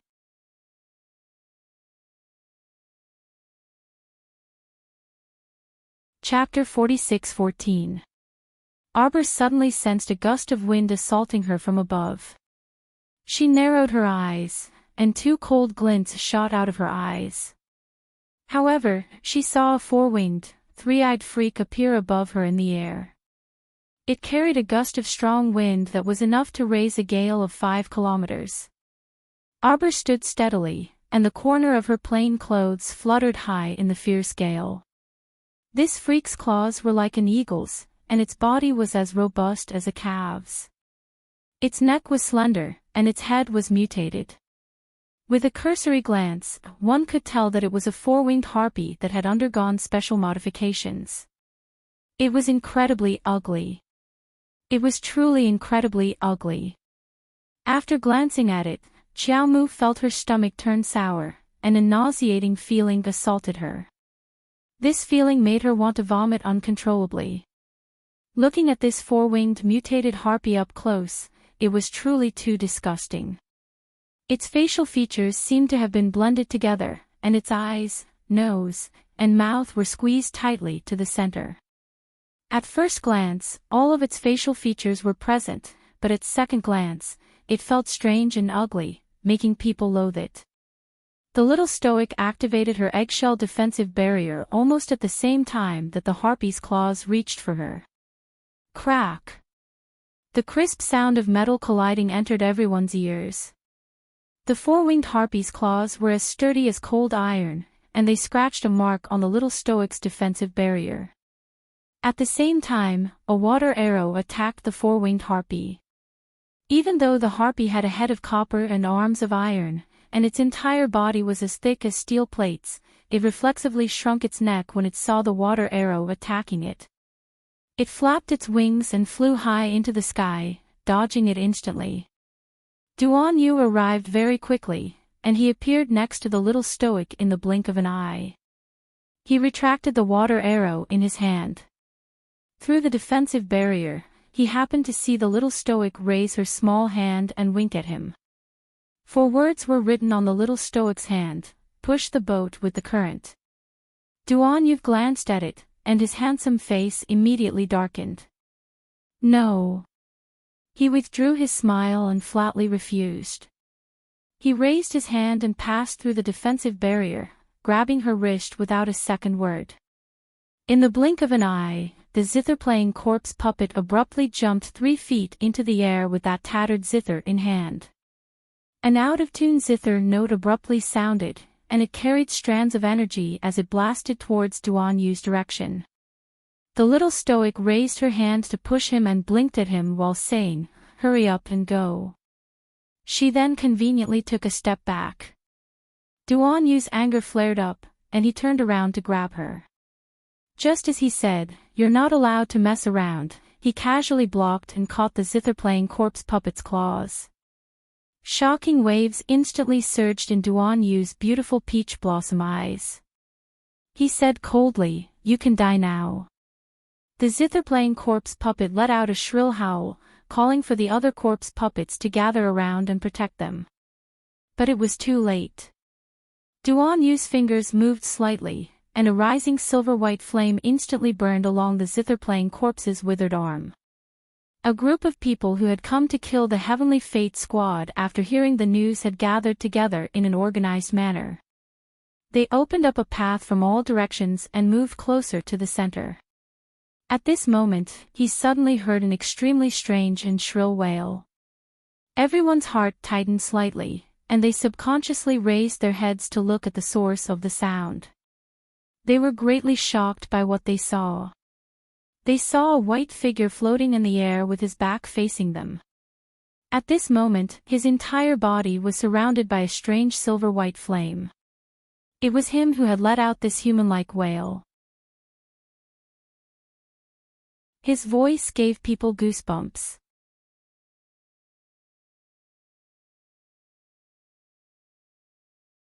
Chapter 46:15. Everyone couldn't help shuddering when they saw this scene. That thing was currently completely surrounded by a silvery white flame and could only roll back and forth in the air, looking abnormally unlucky. Sikong Fuling tightened her grip on the sword in her hand and reflexively glanced at her elder brother. Young Master Ding was looking in that direction with an indecipherable expression. His gaze seemed to be fixated on that zither-playing zombie, and he didn't return to his senses for a long time. At this moment, all the zombies present inexplicably quieted down and didn't make a single sound. But this silence only lasted for a few seconds. After a moment, they let out earth-shattering roars of anger, and one after another, they charged forward violently. They attempted to disperse the surrounding assassination teams and rushed to Duan Yu and the other side. Restrain them. A team leader commanded solemnly, "Everyone, don't scatter. Set up a formation. Set up a formation. Separate them urgently." The assassination teams on the side had already started moving long ago. They separated the zombies wave by wave in a well-trained manner and completely trapped them in several shrunken encirclements before exterminating them. Duan Yu grabbed Arbor's small arm and gruffly dragged her to his side. "Why are you messing around like this?" Arbor couldn't resist rolling her eyes. She looked at the handwriting on her small hand and thought, "I wrote it for nothing." She originally wanted to act in secret, so she planned to secretly inform Duan Yu. With Duan Yu's intelligence, he would definitely be able to discern her plan from the 4 words she wrote. But she didn't expect this guy to not only reject her flatly, but he also caught her. How infuriating, actually, this is a great opportunity. Arbor persuaded earnestly, "Hey, you know it too. If I take advantage of the situation to infiltrate the enemy's camp, perhaps, it's not to that extent." Duan Yu glanced at her and interrupted, "Don't think that you can do whatever you want just because Mo Lien went to cultivate. In any case, I say no." Arbor glared at him. "Why are you like him? Tyrannical. What problem could there be? Since the other party set up such an ambush and went to great lengths to capture her.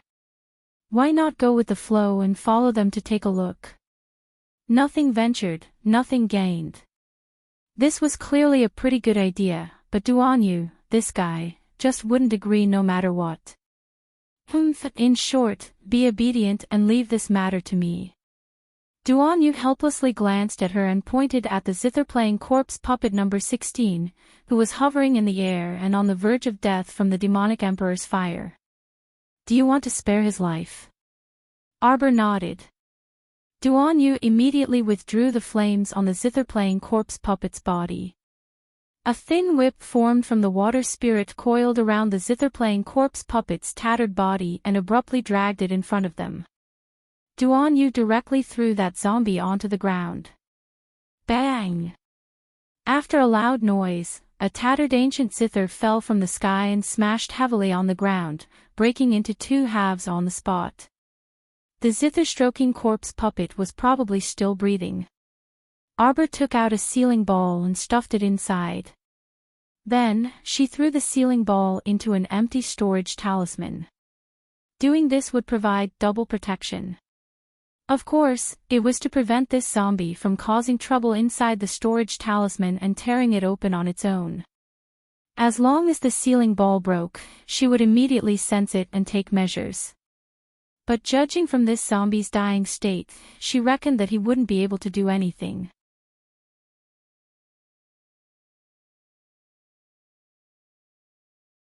Chapter 46:16. Arbor thought that this zither-playing zombie number 16 was an important fighter of flying paradise, so it would be useful to keep her around. The four-winged, three-eyed harpy saw that the situation wasn't right and roared. That sharp voice seemed to want to pierce everyone's eardrums. Following its shriek, the entire army of corpse puppets retreated in unison like marionettes, no longer lingering in the battle. Seeing this, Qi Xianxian shouted, "Surround him, surround him. Don't let them escape. Don't let a single one escape. If these zombies are released, it will definitely be a disaster." Everyone hastened their movements. Spirit weapons flew everywhere, and the power of the 5 spirits collided randomly in the air, exploding into balls of 5-colored spirit light one after another. Seeing that there was nothing else for her to do, Arbor found a clean rock to sit on. Her petite face was still panting with anger. Look at how good her original plan was. As long as she pretended to be caught and followed that group of idiots back, they would immediately find her. Then he would be able to find Mu Qingya, who was hiding in the rat hole, by following the vine to the melon. This woman was too annoying. She had already completely lost her patience. Her desire to make her die a horrible death intensified as time passed. "Jojo, are you hiding something from us?" Duanyu tugged at her and asked seriously, "Is there something you can't say?" "Nothing." "What could there be?" "It's nothing." Arbor shook her head. "No, you are not." Duanyu glanced at her. "Just now, you suddenly had a whim to pretend to be caught and follow those people back. Is it because you have your own ideas and have no choice but to follow them? I hope you can speak frankly." Duanyu stared at her. "Speak clearly." "What?" The venerable Peach Blossom Immortal, Little Taisui, and the others rushed over. When they heard this, their expressions involuntarily shifted.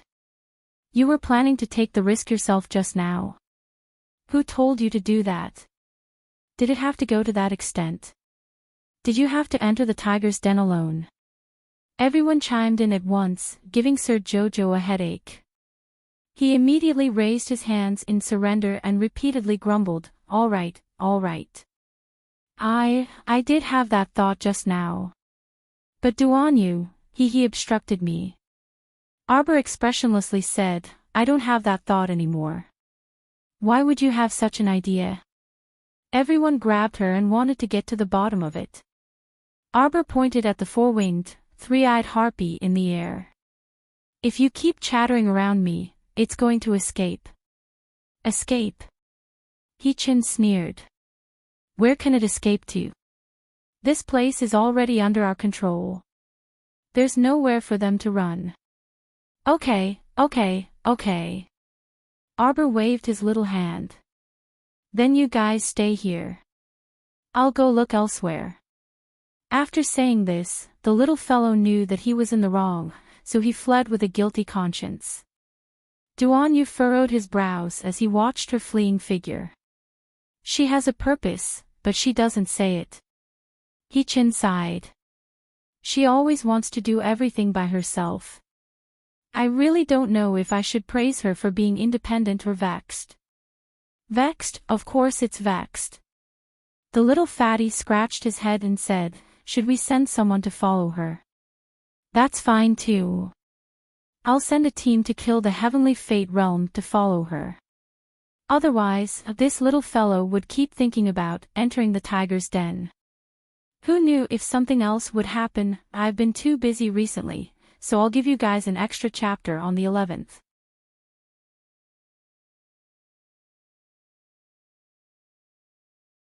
Chapter 46:17. There was no reason why she had to follow them. It was just out of selfishness. This selfishness had been hidden in her heart for a long time. Due to her vengeful nature, due to her very dark vengeful mentality. Yes, she wanted that woman to die a horrible death. She wanted to dig her out of the rat hole, crush her flesh into pieces, and then put her to death by 1,000 cuts. Arbor pulled out a vine whip and smashed a stone blocking the way in front of her. She ran all the way to the beach, took a deep breath, and exhaled. It was really annoying to bury hatred in one's heart. But this person had enmity with her for 2 lifetimes. If she didn't take revenge, she would be letting down the many sufferings she had suffered in her previous life. She would also be letting down the carefree and unrestrained way she had in this life. Whoever said that one must repay evil with good was an idiot. How could there be so much holy light in this world? How could there be so much kindness and virtue? She just wanted to personally end this feud and put an end to her previous life and this life. It could also be considered as giving herself a clear explanation. Why couldn't she fight back after being fooled for 2 lifetimes? She and Mu Qingya would settle the score between her previous life and this life. Now, she didn't have much patience to play the cat and mouse game with this woman. She wanted to crush her. Now, this moment. She didn't want to wait for another second. Arbor suddenly turned around and looked coldly at the dozen 4-winged, 3-eyed harpies standing behind her. The corners of her mouth curled up into a sneer. Sure enough, they still hadn't given up and still wanted to take her away. She didn't wait for them here in vain. The instructions Mu Qingya gave to this group of harpies were probably capture her at all costs and bring Arbor back. It doesn't matter if you're injured or not. It doesn't matter if you're seriously injured. As long as you're still breathing, it's fine. Boom! The door of the cabin was kicked open by someone, and the entire moving wooden plank crashed into the cabin, breaking into several pieces. Gong Songfeng walked into the cabin with a group of people. The silver ghost mask on his face reflected a cold arc. Who told you to set up the ambush? Who told you to send the mutated 3-eyed harpy and number 16? Mu Qingya, I need your explanation. If you don't have a reasonable explanation, don't blame me for being heartless and severely punishing you for violating the rules of the organization. Mu Xiaoxue, who was sitting on the edge of Mu Qingya's couch, was startled by their menacing appearance. She hurriedly stood up and called out timidly, "Mother." Mu Qingya patted her hand soothingly and slowly tugged at the silk robe draped over her body. Glancing at Gong Songfeng, Mu Qingya smiled faintly. She stood up gracefully and bowed. "Hall Master Gong, why are you so angry?" "Of course, I'm doing this because I have the edict in my hands." Mu Qingya smiled at Gong Songfeng.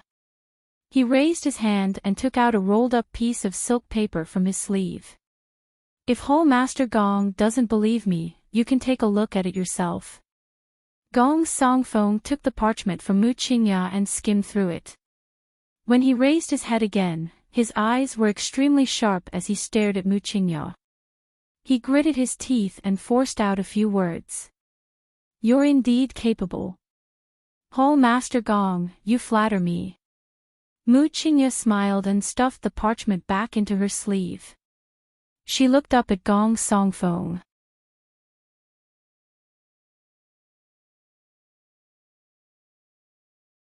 Chapter 46:18. Actually, Hall Master Gong doesn't need to be so angry, Mu Qingya said unhurriedly as she smoothed out the creases on her thin muslin outer robe. "If we can successfully capture her this time, I'll put in a few good words for Hall Master Gong and his group in front of Master." Mu Qingya didn't even need to look at Gong Songfeng's face under his mask to know that Hall Master Gong's expression must be very unsightly right now. Just looking at Vice Hall Master Meng's slightly pale face behind him, Mu Qingya couldn't help but feel a strange excitement flash through her heart. If she captured the little stoic and ordered people to cut open her stomach in front of them to take out the mermaid pearl, wouldn't that be very interesting? She was truly too blessed and too lucky. Why was a 10,000-year-old mermaid pearl in her body? She had already fallen to a place like the lower star domain, so how could she still grow up so smoothly? This shouldn't be the case at all. All of her plans had come to naught.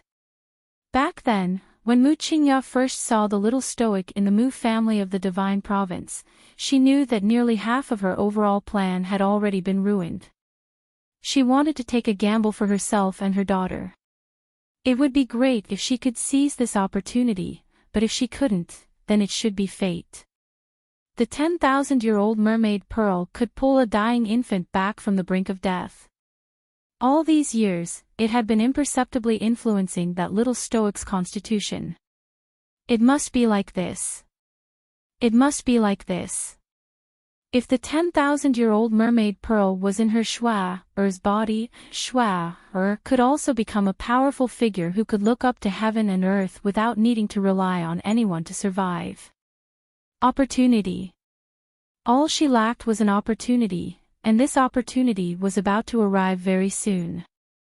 Mu Qingya glanced at Fan Meng with a smile. Vice Hall Master Meng, you don't look well. Are you sick? What do you want to do to her? Fan Meng seemed to see the little girl's cold and clear eyes staring at her without any signs of life. A wave of icy coldness instantly assaulted his heart. Previously, when the little girl said that they were lying to her, her gaze was so cold that it could almost shatter ice shards. Fan Meng couldn't forget that gaze for a long time, and she inexplicably woke up from her dreams several times. It was as if the little girl's icy claws were clutching her neck. How would the little girl punish the swindler? Fan Meng. The red-robed man turned to look at her and frowned slightly. Recently, Fan Meng and Fan Yu were a little absent-minded. They were not in the right state and would be distracted from time to time. Mu Qingya looked at Fan Meng with pity. She pursed her lips and said with a smile, "If Vice Hall Master Meng isn't feeling well, then you should stay in the cabin and rest instead of walking around. As for how I'm going to deal with that stoic face." Mu Qingya's eyes gradually turned cold. "Isn't it written clearly on Master's silk paper? Die." Fan Meng's heart trembled as her slender body swayed slightly. Fan Yu hurriedly reached out to support his arm. She turned to look at Mu Qingya and said coldly, "You dream of 1,000 years." Fan Yu scoffed coldly and said, "Those shrimp soldiers and crab generals you sent out simply can't do anything to the little stoic. So, don't be delusional." Reporting to Hall Master Gong and Hall Master Mu. The three-eyed harpy has returned with his team.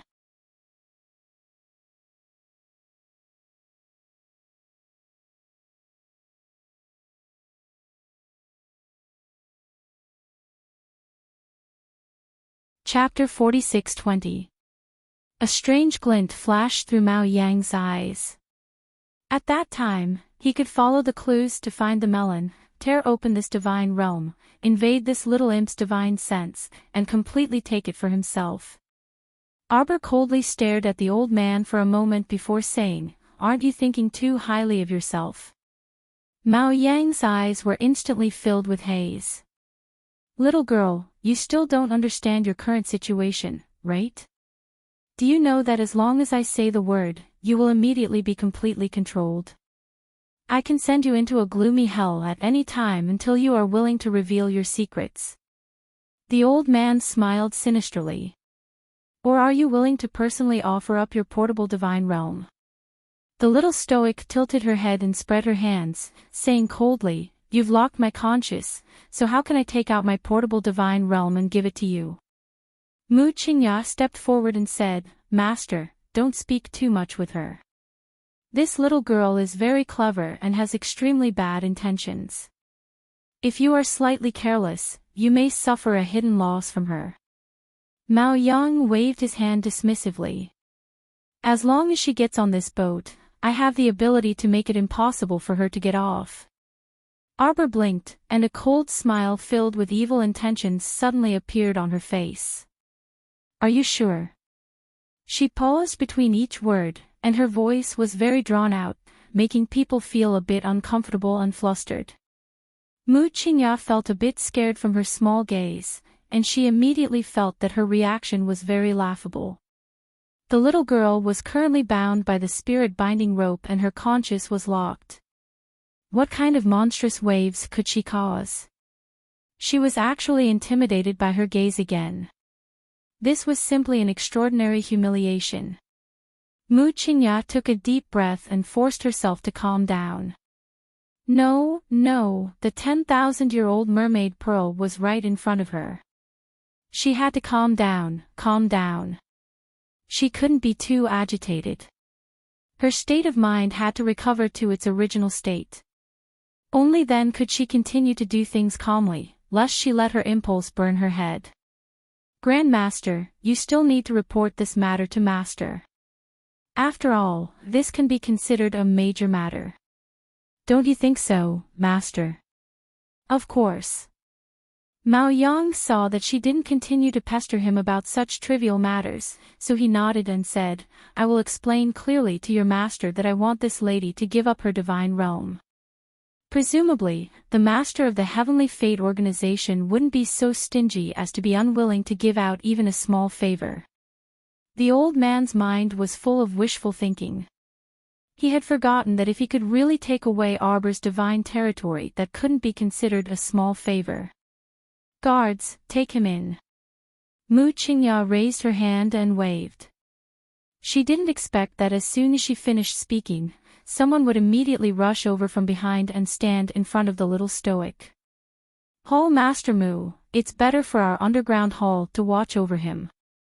Mu Qingya stared coldly at Fan Meng, who had rushed in front of her. A cold light flashed in her eyes. Right now, she was feeling rather irritable. He had already captured the little stoic, and the 10,000-year-old mermaid pearl was about to fall into his hands. However, this group of people kept jumping out to make things difficult for her, which really made her extremely annoyed. Vice Hall Master Meng must be joking. Mu Qingya's smile was gentle, and she did her best to soothe her voice. She didn't speak in a very anxious tone. Our soaring heavens captured her, so we naturally have to watch over her.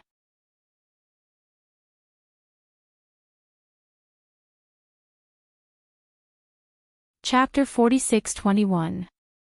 Young Master Song Fang's eyes were cold and sharp, like a pair of sharp arrows, piercing into the depths of Mu Qingya's heart. Even Mu Qingya, who had always been indifferent and calm, couldn't help but tremble slightly. Take him away. Mu Qingya waved her hand, and Hong Chang strode forward with two middle-aged men, wanting to take over Arbor. Fan Meng raised her hand, and a row of wood thorns immediately appeared under Hong Chang and the others' feet. The two middle-aged men hurriedly dodged back and jumped a foot away. Hong Chang looked at Mu Qingya with an unsightly expression. Mu Qingya's expression instantly darkened. Vice Hall Master Meng, what's the meaning of this?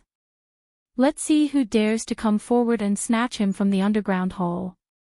Fan Meng narrowed her eyes, and the wood's spiritual power in her hands suddenly surged out violently. Mu Qingya clenched her 5 fingers tightly and turned to look at Mao Yang, who was watching coldly. Grandmaster, are you still not going to make a move? I'm a guest of Tianyun, not just a guest of flying heaven. The old man smiled leisurely, and a trace of coldness hung in the corner of his mouth. Flying Heaven and Underground Hall wants to fight among themselves, but what does that have to do with me? Why should I interfere? Grandmaster, you must have seen it. If the Underground Hall takes Arbor away, he'll probably be released in less than 4 hours. Mu Qingya said coldly, in this way, Grandmaster's idea of carrying the godly realm will be completely erased, right? Mao Yang realized that this matter involved his interests and immediately frowned. He turned to look at Gong Song Feng, and his attitude was obviously better. It wasn't that he looked down on Mu Qingya. A woman without cultivation sitting in the position of Hall Master of Flying Heaven Hall at most was considered quite intelligent and lucky, but it would be difficult for her to advance even half a step.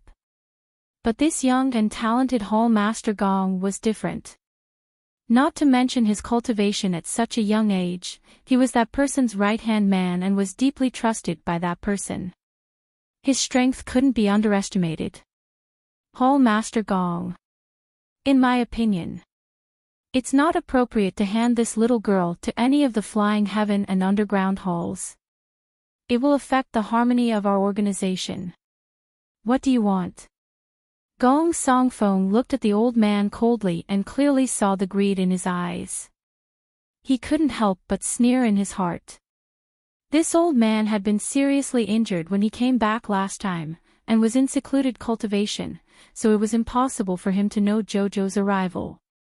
He did not know who had leaked Xiao Qiao's information to the old man. That person was simply too malicious.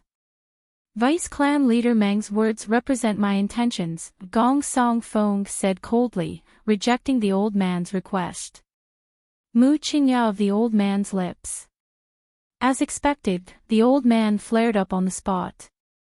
How dare you? Of the hall of flying heaven, of the flying heaven, of this, use, after all, you, of the heaven of this, it s, of the ofs to of heaven. Of the. Qing tt of. He was tricked by Mo Lien in the Tianji secret realm, and finally lost his of the materialized body. Just thinking about it made him want to vomit blood. Now that he thought about it carefully, that young man had tricked him. He had used all his strength from the beginning, and was definitely deliberately suppressing him.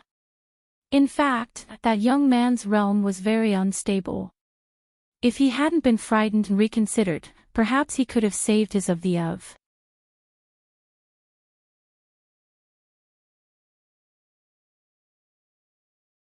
Chapter 46-22. However, it was clearly too late to say all of this now. When the old man thought of the clone he was forced to abandon, his face turned extremely unsightly. But speaking of which, were all the youngsters nowadays this formidable? The youth he fought with previously wielded a lotus seal from an ancient inheritance, and his strength was terrifyingly tyrannical. If he was allowed to mature in the future, the consequences would be unimaginable. Hall Master Gong is very formidable, Mu Qingya said indifferently. Don't tell me you want to release the crown princess right away. Don't blame me for not warning you in advance. Mu Qingya warned, this Hall Master holds Master's edict. Gong Song Fong snorted and interrupted her, saying impatiently, you don't need to test me again and again. Hall Master Mu, my underground hall is determined to have this person. Take her away. You. Mu Qingya's face contorted slightly when she saw Gong Songfeng's unyielding attitude. None of these people took her seriously. They all looked down on her from start to finish. Even though she was now soaring Heaven's Hall's Hall Master, her position in the organization was second only to a few people and above millions. Mu Qingya clenched her fists tightly and sneered as she stared at Hall Master Gong and the others. Since Hall Master Gong insists on doing this, then I have no choice but to compromise. Mu Qingya raised her voice and tried to put on a brave front. However, I will report this matter to Master. I advise the Hall Masters and Vice Hall Masters not to act recklessly and think that no one can punish you. Mu Qingya turned around after saying this. Let's go.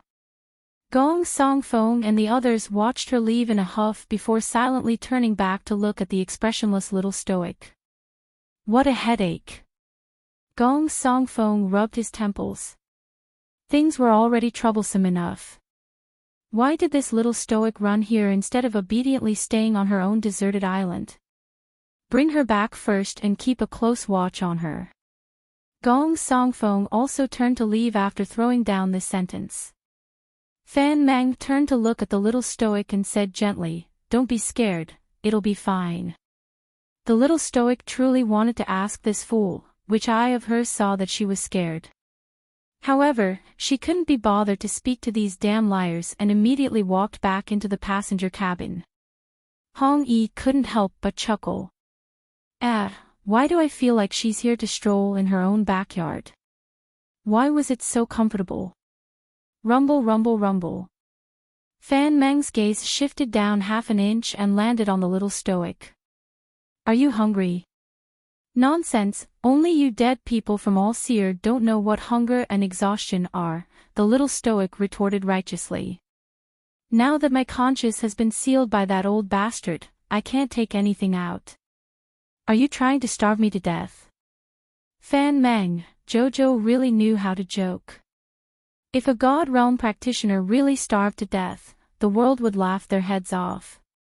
Hurry up and prepare some food. After Fan Meng instructed the others, she turned back and saw the little stoic sitting upright and still on the wooden couch, her pitch-black eyes staring at her. Fan Meng avoided her gaze as if she had a guilty conscience. She sat down at the table and poured a cup of tea for her. Why did you come here? The little stoic looked at her meaningfully but didn't say anything.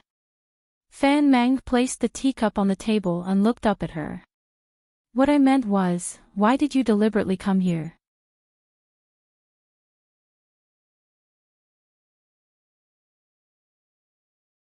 Chapter 46-23.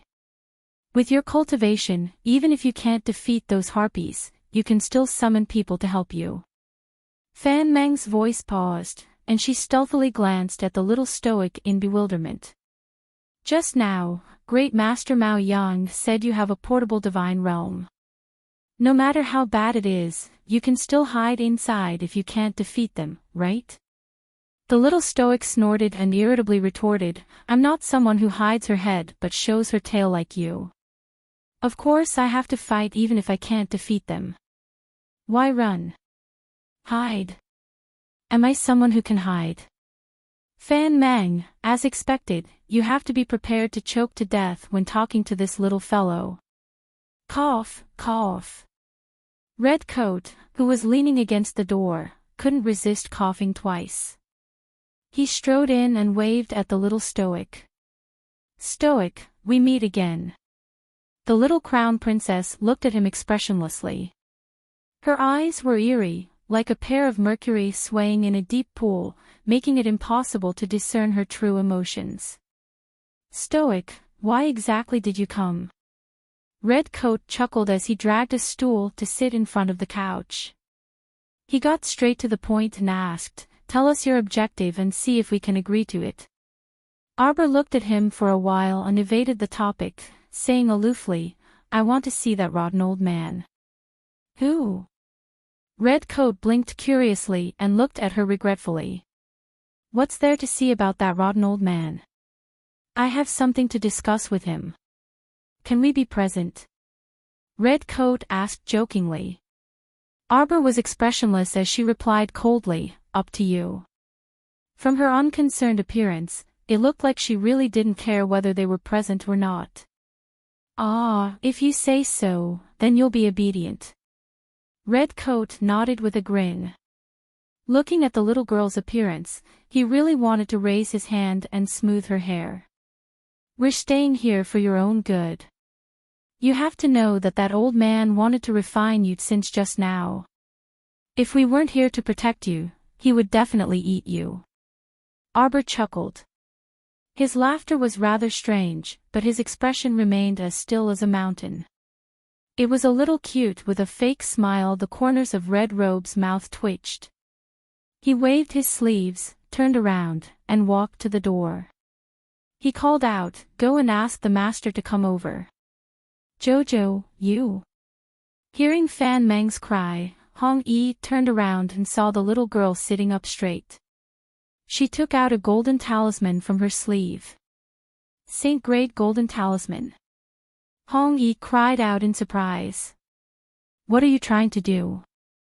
Saint Grade gold talisman, God summoning talisman. She had drawn over 100 God-inviting talismans, but this was the only Saint Grade golden talisman she had drawn. With the grade of this talisman, she didn't know what kind of immortal species it could summon.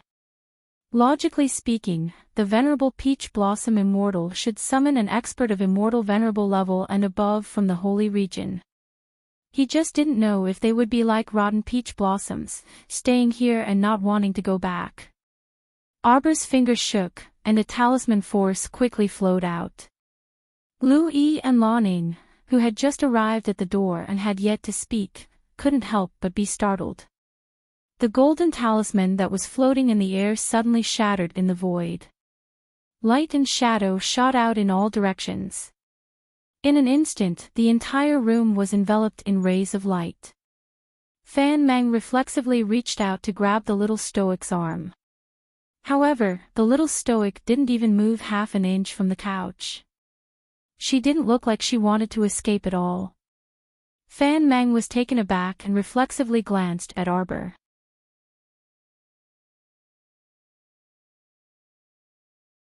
Chapter 46-24. Slap. The little fellow rudely slapped his hand away. Then, he looked around with an expressionless face. After looking for a long time and waiting for a while, he couldn't help but frown. The deity-inviting talisman was indeed as deceptive as always. Forget it, she was probably a laggard like a rotten peach blossom. She was a bit slower, so she should be on her way now. Vice Hall Master, the Great Master is here. Fan Mang returned to her senses and said, "Invite him in." Mao Yang strode in and locked his eyes on Arbor. "I heard you wanted to see me. The little girl is quite gutsy." "What, you're not scared now? Don't think that I don't dare to do anything to you just because Hall Master Gong and the others are protecting you. Why do you have so much nonsense to say?" Arbor irritably interrupted the old man's monologue. "I called you here because I have something for you to do. I'll give this to you once you're done." As she spoke, the little girl dug around in her sleeve and took out a pitch-black heart of misfortune. She casually tossed it in her hand. "How is it?" "Everyone!" exclamation point. At this moment, Great Master Mao Yang felt like 1,000 curses were galloping through his heart. If there were 2 words to describe his current feelings, it would definitely be fuck. What was going on? This girl's head couldn't have been squashed by a door, right?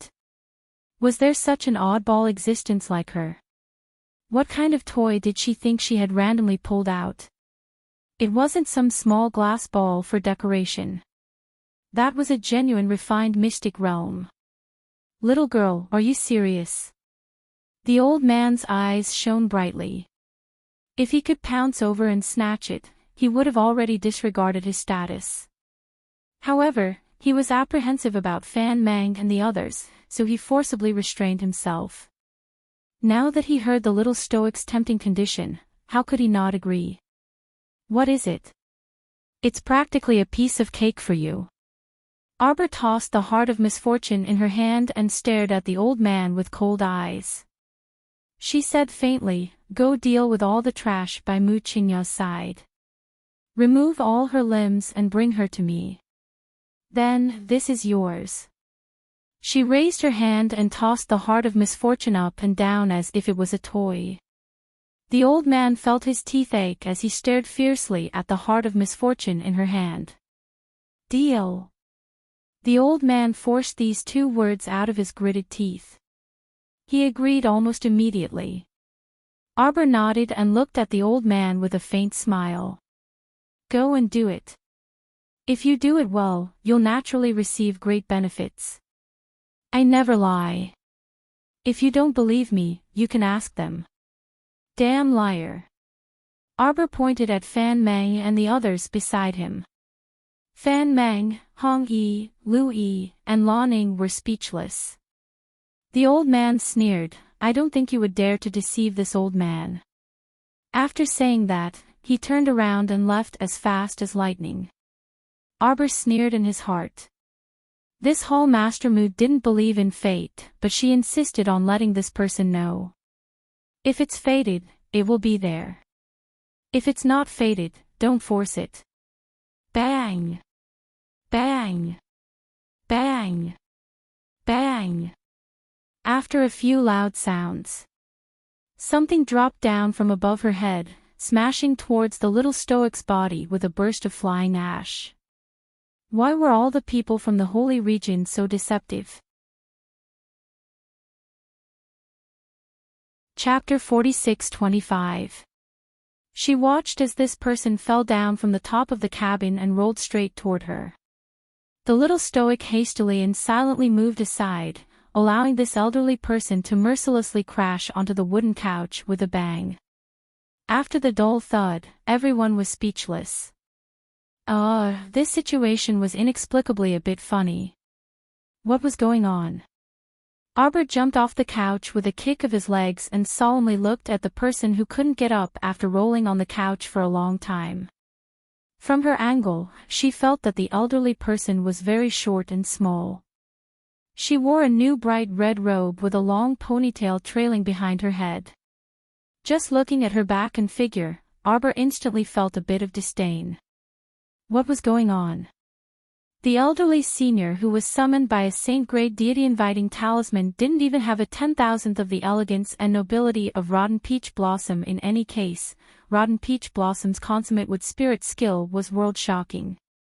Why did this person in front of her look so unreliable? The figure on the couch suddenly moved, and a small hand trembled as it raised up. They seemed to have heard the elderly senior make a shattering sound and subconsciously took a few steps forward, wanting to clearly hear what she was saying. Tian Tian, Tian, Tian, Dao. A weak voice came from the couch, sounding like she was gnashing her teeth. Tian Dao. You old swindler, don't let me see you again. This elderly senior jumped up from the couch with a poof, and her eyes, as cold as the moon and starlight, abruptly swept a glance over everyone in the room. When her gaze landed on Arbor, her eyes suddenly brightened as if they were emitting millions of starlight, twinkling brightly. Little treasure. The elderly senior pounced forward, but because she was especially short, she jumped into Arbor's arms with a thud. Sir Jojo was stupefied and subconsciously reached out to catch this fellow, blinking his eyes. What kind of great booty did this sir summon? She's so short, isn't she just a little brat? Wait, what did she call me just now? Child, why are you so silly? Don't you recognize your Aunt Master? The child looked at her with a grin and reached out a small hand to stroke her head in all seriousness. Everyone was speechless. They couldn't help but think about this strange scene. A brat around 5 to 6 years old was caressing the little stoic's head, revealing a loving gaze, and even calling her child. This scene was too beautiful. Everyone couldn't bear to look at it directly. The little stoic's eyes instantly widened, revealing an incredulous expression. This can't be real, right? Master and Uncle Master are restricted by the heavenly Tao. Didn't they say that they can't come over? Could it be that he had summoned an old senior who was keen on prying into people's dreams and reading their minds? It was impossible for a freak from the sacred region to not have some skills. Looking at her youthful face and white hair, she shouldn't be too old. No wonder his temperament was so jumpy that he actually came to pretend to be her martial uncle. Arbor carried this old senior with both hands as if he was carrying a hot potato. He didn't know whether to throw him away or not. After a while, the little stoic expressionlessly glanced at her and used one hand to pick up this fellow, while her other hand vigorously rubbed that child's head. Brat, you still want to trick me? Stop acting, I won't fall for your trick. The little stoic muttered and walked forward a few steps with the child. Chi Nidian, who was being carried around all the way, instantly looked a bit embarrassed. What goes around comes around.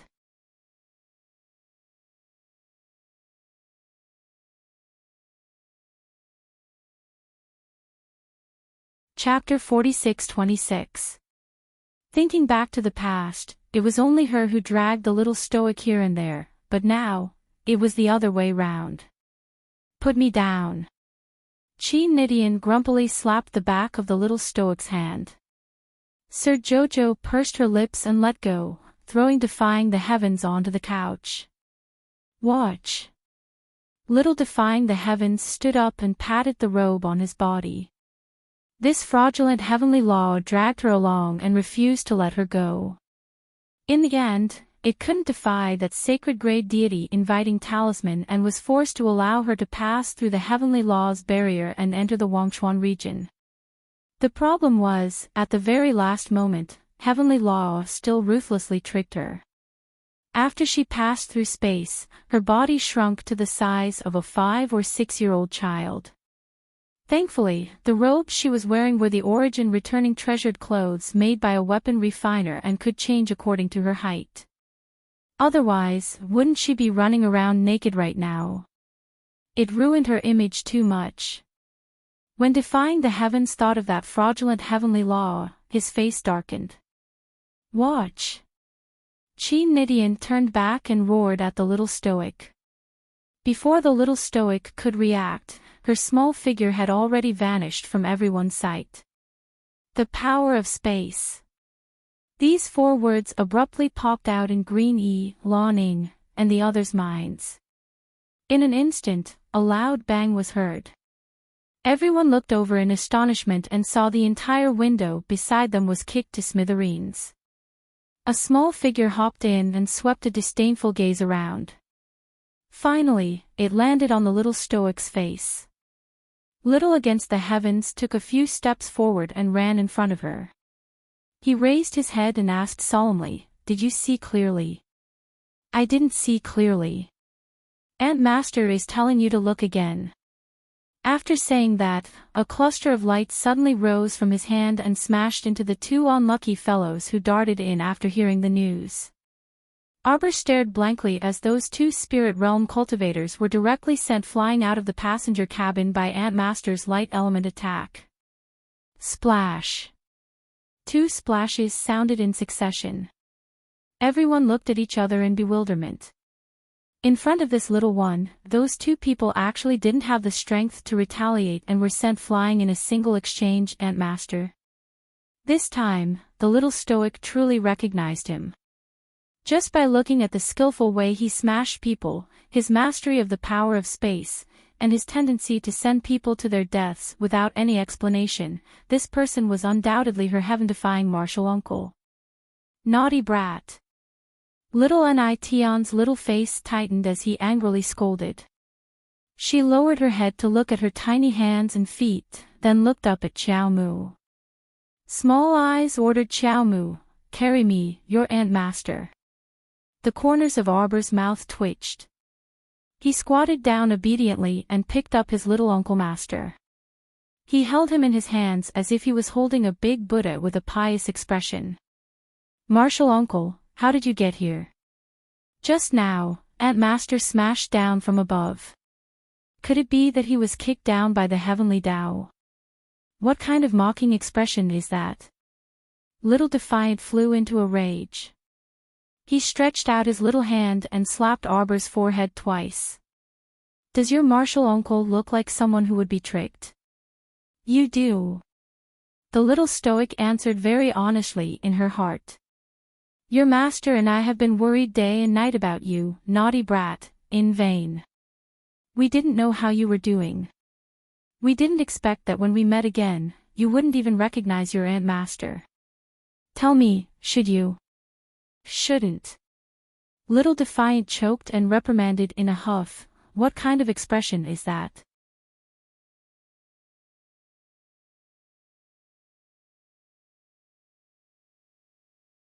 Chapter 46-27. "Uncle Master, I don't have any expression," the little stoic replied innocently. "Qi Nidian, that's right, it's wrong to have no expression." Qi Nidian angrily reached out and rubbed the little stoic's face. "Didn't I tell you before? Why are you born a stoic and old lady? You have to smile." Arbor tugged at his lips and suddenly hugged his Uncle Master, kissing the top of her disheveled hair. "Uncle Master, it's really great to see you." Little Nidian flailed her arms in exasperation. "Hurry and let me down, Uncle Master." "How is this appropriate?" Arbor hugged her with a chuckle. Just as they reached the door, they heard a sinister voice. "Little miss, I've already done as you instructed." "Then now shouldn't it be up to you to fulfill your promise?" The old man's snort of laughter abruptly broke the tranquility here. Everyone looked up in unison at Great Master Mao Yang, who walked in from the door. This great master looked to be in a good mood as his entire person exuded a hint of excitement amidst the sinister aura. It looked like he had already completed his task. "Oh, where's the person I wanted?" The old man chuckled and shrugged. "She already escaped on a small boat less than an hour ago. It's not that I didn't complete my mission, but that Hall Master Mu is too formidable. Little miss, the moment you appeared, she already guessed that you were here to make trouble for her." Arbor coldly swept a glance at Mao Yang. "She escaped. You didn't complete your mission, yet you dare to claim credit in front of me. You're truly laughable, Great Master." The old man's eyes were enraged, revealing a vortex of greed. "Do you think you still have a choice now?" Mao Yang sneered.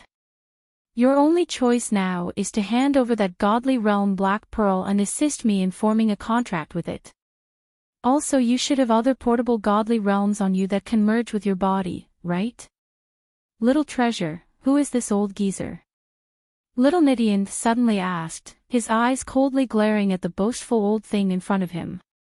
Did he not think that he was being ridiculous? He actually dared to threaten a student in front of Qin Nidian. It seemed like this old man didn't know where he stood. The little stoic's eyes brightened, and she obediently replied, "This elderly senior is a formation great master." It was this senior who set up a formation to shield the ship from divine sense. As soon as I walked in, my divine sense was locked. I can't open my inner world, and I can't take out any food. I'm about to starve to death.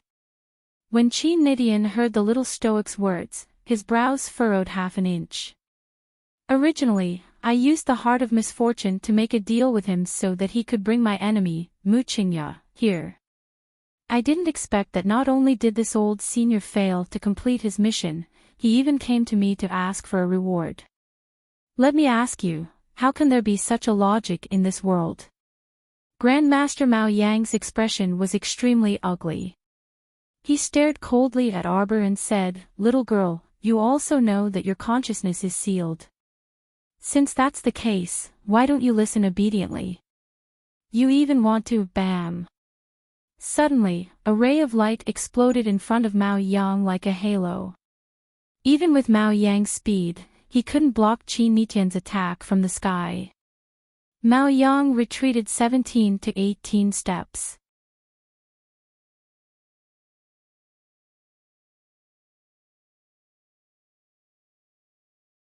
Chapter 46-28. His pair of gloomy old eyes instantly widened, and his body also completely straightened. Just now, that terrifying premonition of impending danger made his heart beat faster uncontrollably, and he subconsciously retreated a few steps to barely block the other party's fierce attack. The instant the light element exploded, a berserk factor filled this space, making one's heart tremble involuntarily. The old man felt that his hand holding his long sword was trembling slightly due to the impact of that power. But how could the 5 to 6-year-old little girl next to the little girl, such a tiny little imp, accumulate such a terrifying explosive power in her body? She was a freaking little monster, right? Wait! That little monster narrowed her eyes and was about to attack him again. Master Mao Yang hastily stopped her and said loudly, Little girl, stop. This old man didn't come here to fool the little stoic. I really caught her. Master Mao Yang said sternly, although Mu Qingya and her daughter escaped, she still has a daughter that I sent people to bring over.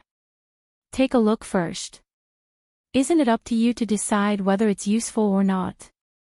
Arbor raised her brows slightly when she heard this, and her gaze shifted to the entrance. She saw 2 robust men dragging a woman who was on the verge of death through the entrance. The 2 robust men threw her in front of Arbor without the slightest bit of pity for the fairer sex before turning to leave. Mao Yang's eyes flickered as he looked at Arbor. How is it? Take a look. This is Hall Master Mu's biological daughter that you want. If you detain this person, Arbor glanced at Mu Rochuan in astonishment. Why did Mu Rochuan look so miserable after not seeing her for a while? Not to mention the scar on her face, there didn't seem to be a single piece of good flesh on her body. Her complexion was very pale, and she looked at her with lifeless eyes. She actually didn't know how to scold her anymore. The two people's gazes met, and their eyes met. Mu Roxian actually smiled weakly at her. Arbor instantly felt that the sun might rise from the west. Mu Rochuan actually smiled at her. Didn't she hate her the most? She hated her for stealing her identity as the eldest daughter of the Mu family. She hated her appearance. She hated her for being able to overshadow her glory despite being from a lower star field. She hated her talent, intelligence, and all the glory that she valued were all taken away. Martial uncle, this person doesn't speak the truth and is especially annoying. Mu Roxian was clearly an abandoned pawn by Mu Qingya. How dare this old man lie in front of me? You just have to argue with me. The little stoic shouted at Little Defiant in a huff. Qi Nidian didn't say anything and slapped him across the face. After a paw sound, the old man's cheeks had 5 distinct small handprints on them.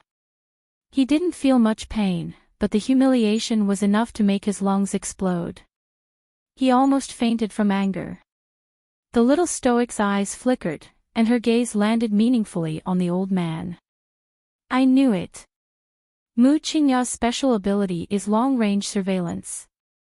She saw that the old man accepted her deal and came to kill her. But does she really think she can escape from the Forgotten River? The show had just started, and it was only the prelude. The little stoic's chilly gaze landed on the old man, and she suddenly shouted, Martial uncle, this old man has been bullying me. He used his mental power to suppress me and even wanted to steal my portable divine realm.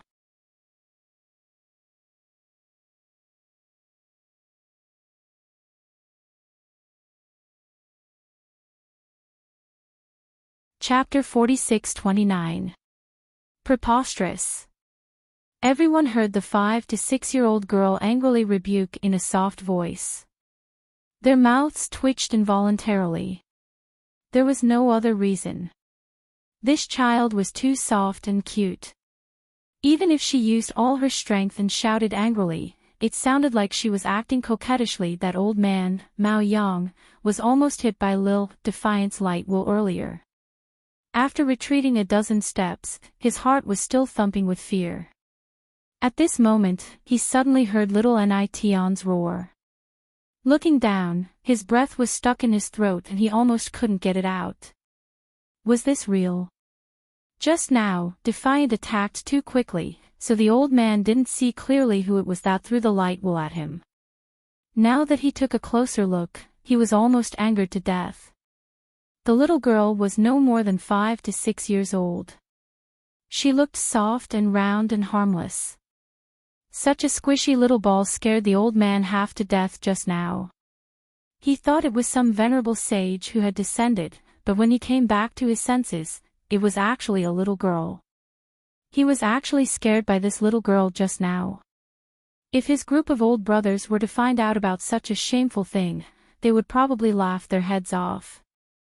Mao Yang's face darkened. He stared coldly at Lil Defiant and said sternly, Where did this little girl come from? Your parents, slap. The old man was dumbfounded. There was an additional mark on his cheek that matched the original slap mark.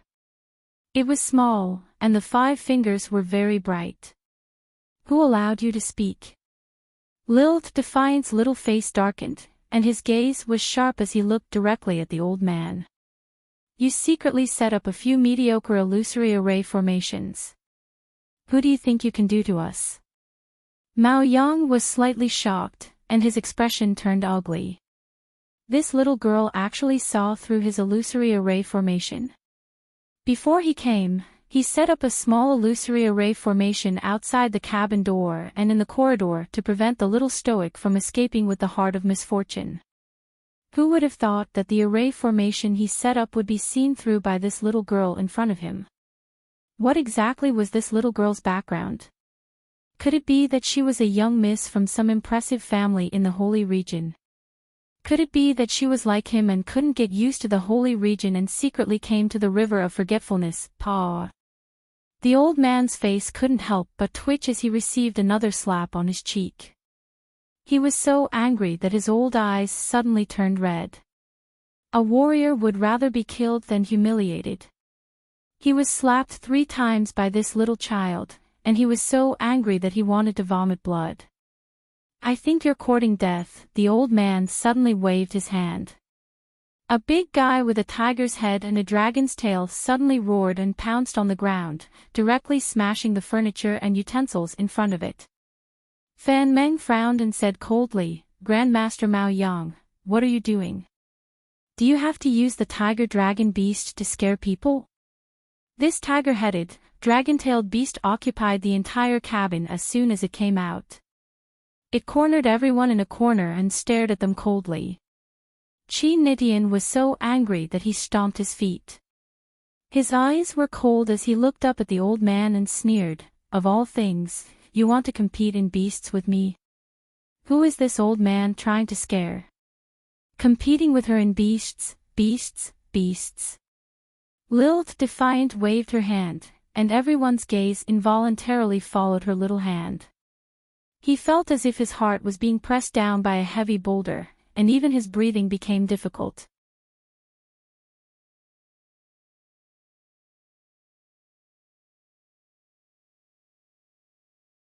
Chapter 46:30. Boom! Fan Meng and the others couldn't help but be flabbergasted. With their eyesight, they naturally saw that the little girl had summoned a 4-winged thunder dragon from the alternate space. Like a sudden clap of thunder, he released a terrifying light of thunder spirit. Immediately after, the tiger dragon was heavily sent flying by an irresistible power of lightning. Its enormous body fell out of the cabin and heavily smashed onto the deck outside. Some people on the deck were scared half to death, and they screamed as they jumped up and fled in unison. It was only after they were a distance away that those people let out sighs of relief and stealthily looked over. The tiger-dragon beast was lying there pitifully. Even the reinforced deck of the ship had caved in a few inches due to its huge body. The tiger-dragon's fur on its back had been touched by the power of lightning, and a large area of its fur had turned black and curled up. It simply looked incomparably wretched. Fan Meng and the others hastily ran out of the dilapidated cabin. At this time, the other members of the 7 Flowers all rushed over after hearing the commotion. Arbor's gaze swept over them. When he saw that young Master Song Feng wasn't present, suspicion arose in his heart. Could it be that Gong Song Feng had something to do and had already left the ship? Ah! What's going on? A cyan figure flashed, and he ran to Fan Meng and Hong Yi's side. He whispered, "How did the little stoic cause such a big commotion? Aren't you guys watching her?" Red Coat put on a fake smile and said, "Look. How are we supposed to watch? It's not like this is the first time you've heard of the little stoic's earth-shattering personality." "That's true." Qing Xing pursed his lips, and his gaze landed on the wretched tiger dragon. He cried out in alarm, "Aw, isn't this Grandmaster Mao Yang's 5th-level spiritual beast? Why is it so wretched now?" While they were talking, Mao Yang stumbled out of the cabin with a pale face. When he saw the tiger-dragon beast lying on the ground, on the verge of death, he hurriedly put it into his spirit beast space to recuperate. What a joke! If the tiger-dragon was killed by someone, although it wouldn't affect its master's life, it would absolutely reduce his strength by half. Furthermore, it would be very difficult for him to form a contract with other spirit beasts in the future. After all, the laws of heaven and earth were very fair to everyone. Being able to contract with only one beast in one's lifetime wasn't a joke. Therefore, even though Mao Yang was unwilling, he still carefully recalled his tiger dragon beast back into his body. Have a taste of my great void dream formation. Mao Yang's eyes turned red, and the anger in his heart couldn't help but rise. With a wave of his hand, a strong gust of wind swept across the crowd. Everyone was brought into Mao Yang's great void dream formation. In the blink of an eye, the little stoic felt her body plummet straight down. She could hear the sound of the wind and a few people calling her name. Jojo, Jojo, it was so annoying to listen to. What could possibly happen to Jojo? Of course, it was impossible for such a formation to hurt Master Jojo. However, this person who set up formations at the drop of a hat was so annoying. He would lock her conscious for a while, and then throw her into some great dream-breaking formation. As the name implied, this should be a trapping formation, right? Those people on the deck had probably all been brought into this large formation. Little treasure. Just as the little stoic was getting impatient from the plummeting, a ripple-like undulating scar appeared in the space in front of her.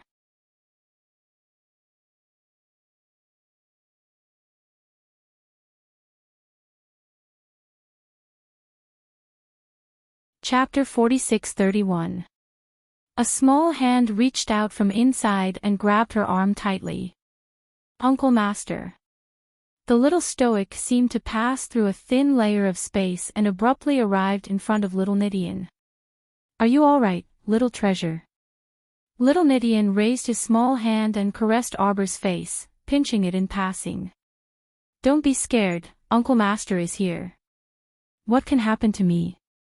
The little stoic expressionlessly replied. Qin Nidian's heart felt stifled. What was going on? She actually felt a sense of melancholy as if her child had grown up and no longer needed her parents. Then can you break this illusory illusion formation? Arbor shook his head in puzzlement. I don't know anything about formations. Nidian, since you can't break the formation, why do you look so calm and collected? Look at this little guy. He didn't know whose bad habits he had inherited. He couldn't tell what the little guy was thinking from his expression. Arbor blinked. Isn't Uncle Master here? Nidian, it seemed this little guy had hope. Let's go out first. Although this lousy formation didn't have much deterrence, it wouldn't be good for their bodies if they were trapped here for a long time. Qin Nidian waved his small hand, and the space in front of them twisted. The entire illusory illusion space was like a small toy in her small, jade-white hand and was instantly crushed. Little Nidian jumped into the stoic Qiao's arms and pointed at a circular spatial door that appeared in front of them. Let's go. Qiao Mu carried her small body and stepped through the space door with a step. Narrowing his eyes, he saw that the two of them had returned to the original deck. On the ground, there was a shallow pit created by the tiger dragon beast. The air in the surrounding area was fluctuating. Suddenly, one figure after another was released from the illusionary dream formation and fell down one after another. Fan Mang and the others reacted quickly. As soon as they realized they had left the formation, they steadied themselves and floated to the ground. It was the other disciples of the Heavenly Fates sect who suffered. Some of them rolled out of the array and before they could react, they screamed and fell into the sea. The deck started bustling with activity. Some people didn't know what was going on at all and looked around in confusion. Qin Nitian's face darkened as he shouted, "Still not showing yourself." With a gentle flick of her finger, a crack appeared in the space in front of her. A black figure was sucked out from inside. With a wail, it fell heavily to the ground. "Old man, you want to play array with me?" Little Nitian smirked. "Who do you think your lousy formation can trap?" The old man couldn't stop trembling. He was drenched from head to toe, as if he had been fished out of a river. Arbor suddenly realized that she seemed to be able to use her divine sense. It looked like the villainous old man's consciousness had suffered a heavy blow. At this moment, he could no longer maintain the great spirit sealing array that he had previously set up. This old man really brought this upon himself. He was sealing someone else's divine sense, but in the end, his own divine sense just had to suffer a destructive injury. Interesting. The little stoic raised her eyebrows cheerfully. The old ghost raised his head with a ghastly pale face. Before he could finish his sentence, "How did you?" he spat out a mouthful of blood. It looked like he had been holding it in for a long time and couldn't bear it anymore, so he could only spit it out in front of everyone. TSK, this appearance of wanting to save face at all costs was really delightful to look at.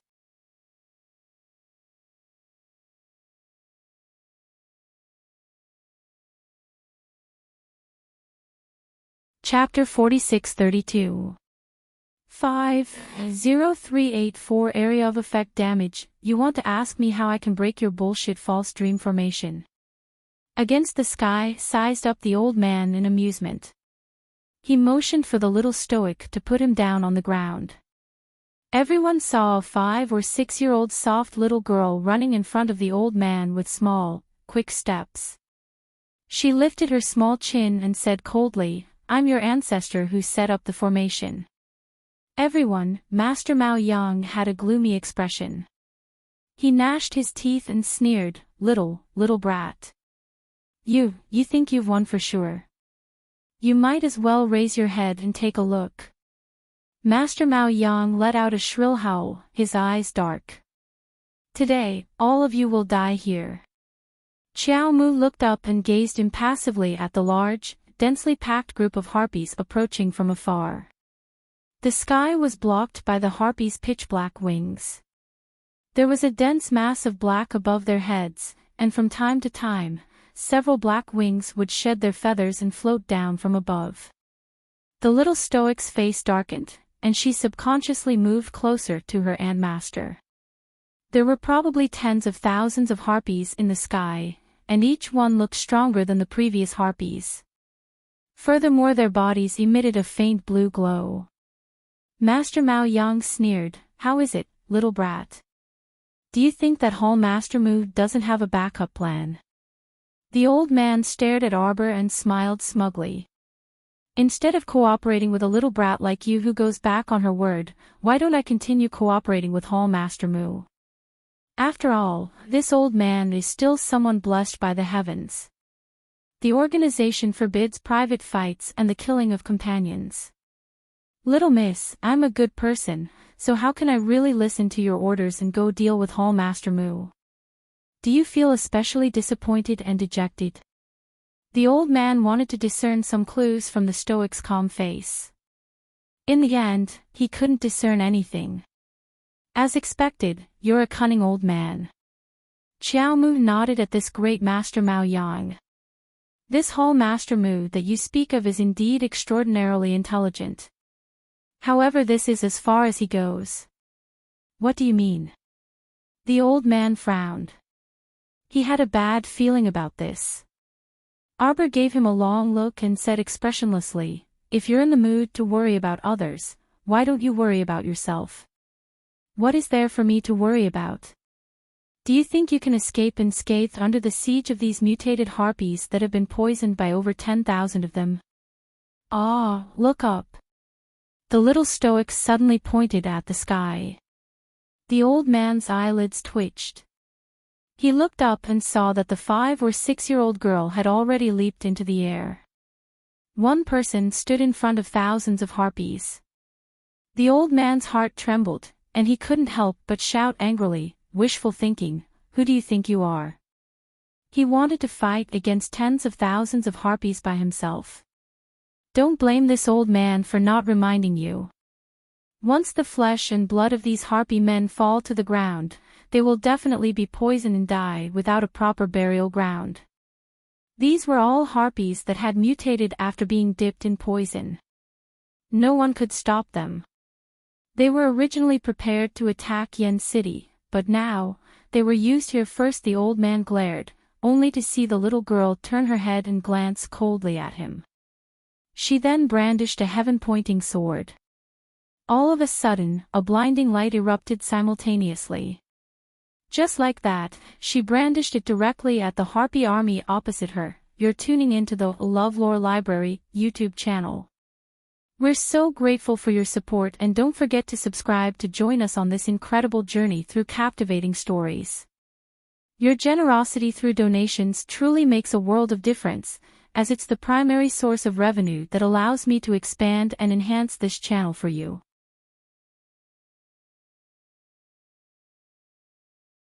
Thank you from the bottom of my heart for being a part of this adventure.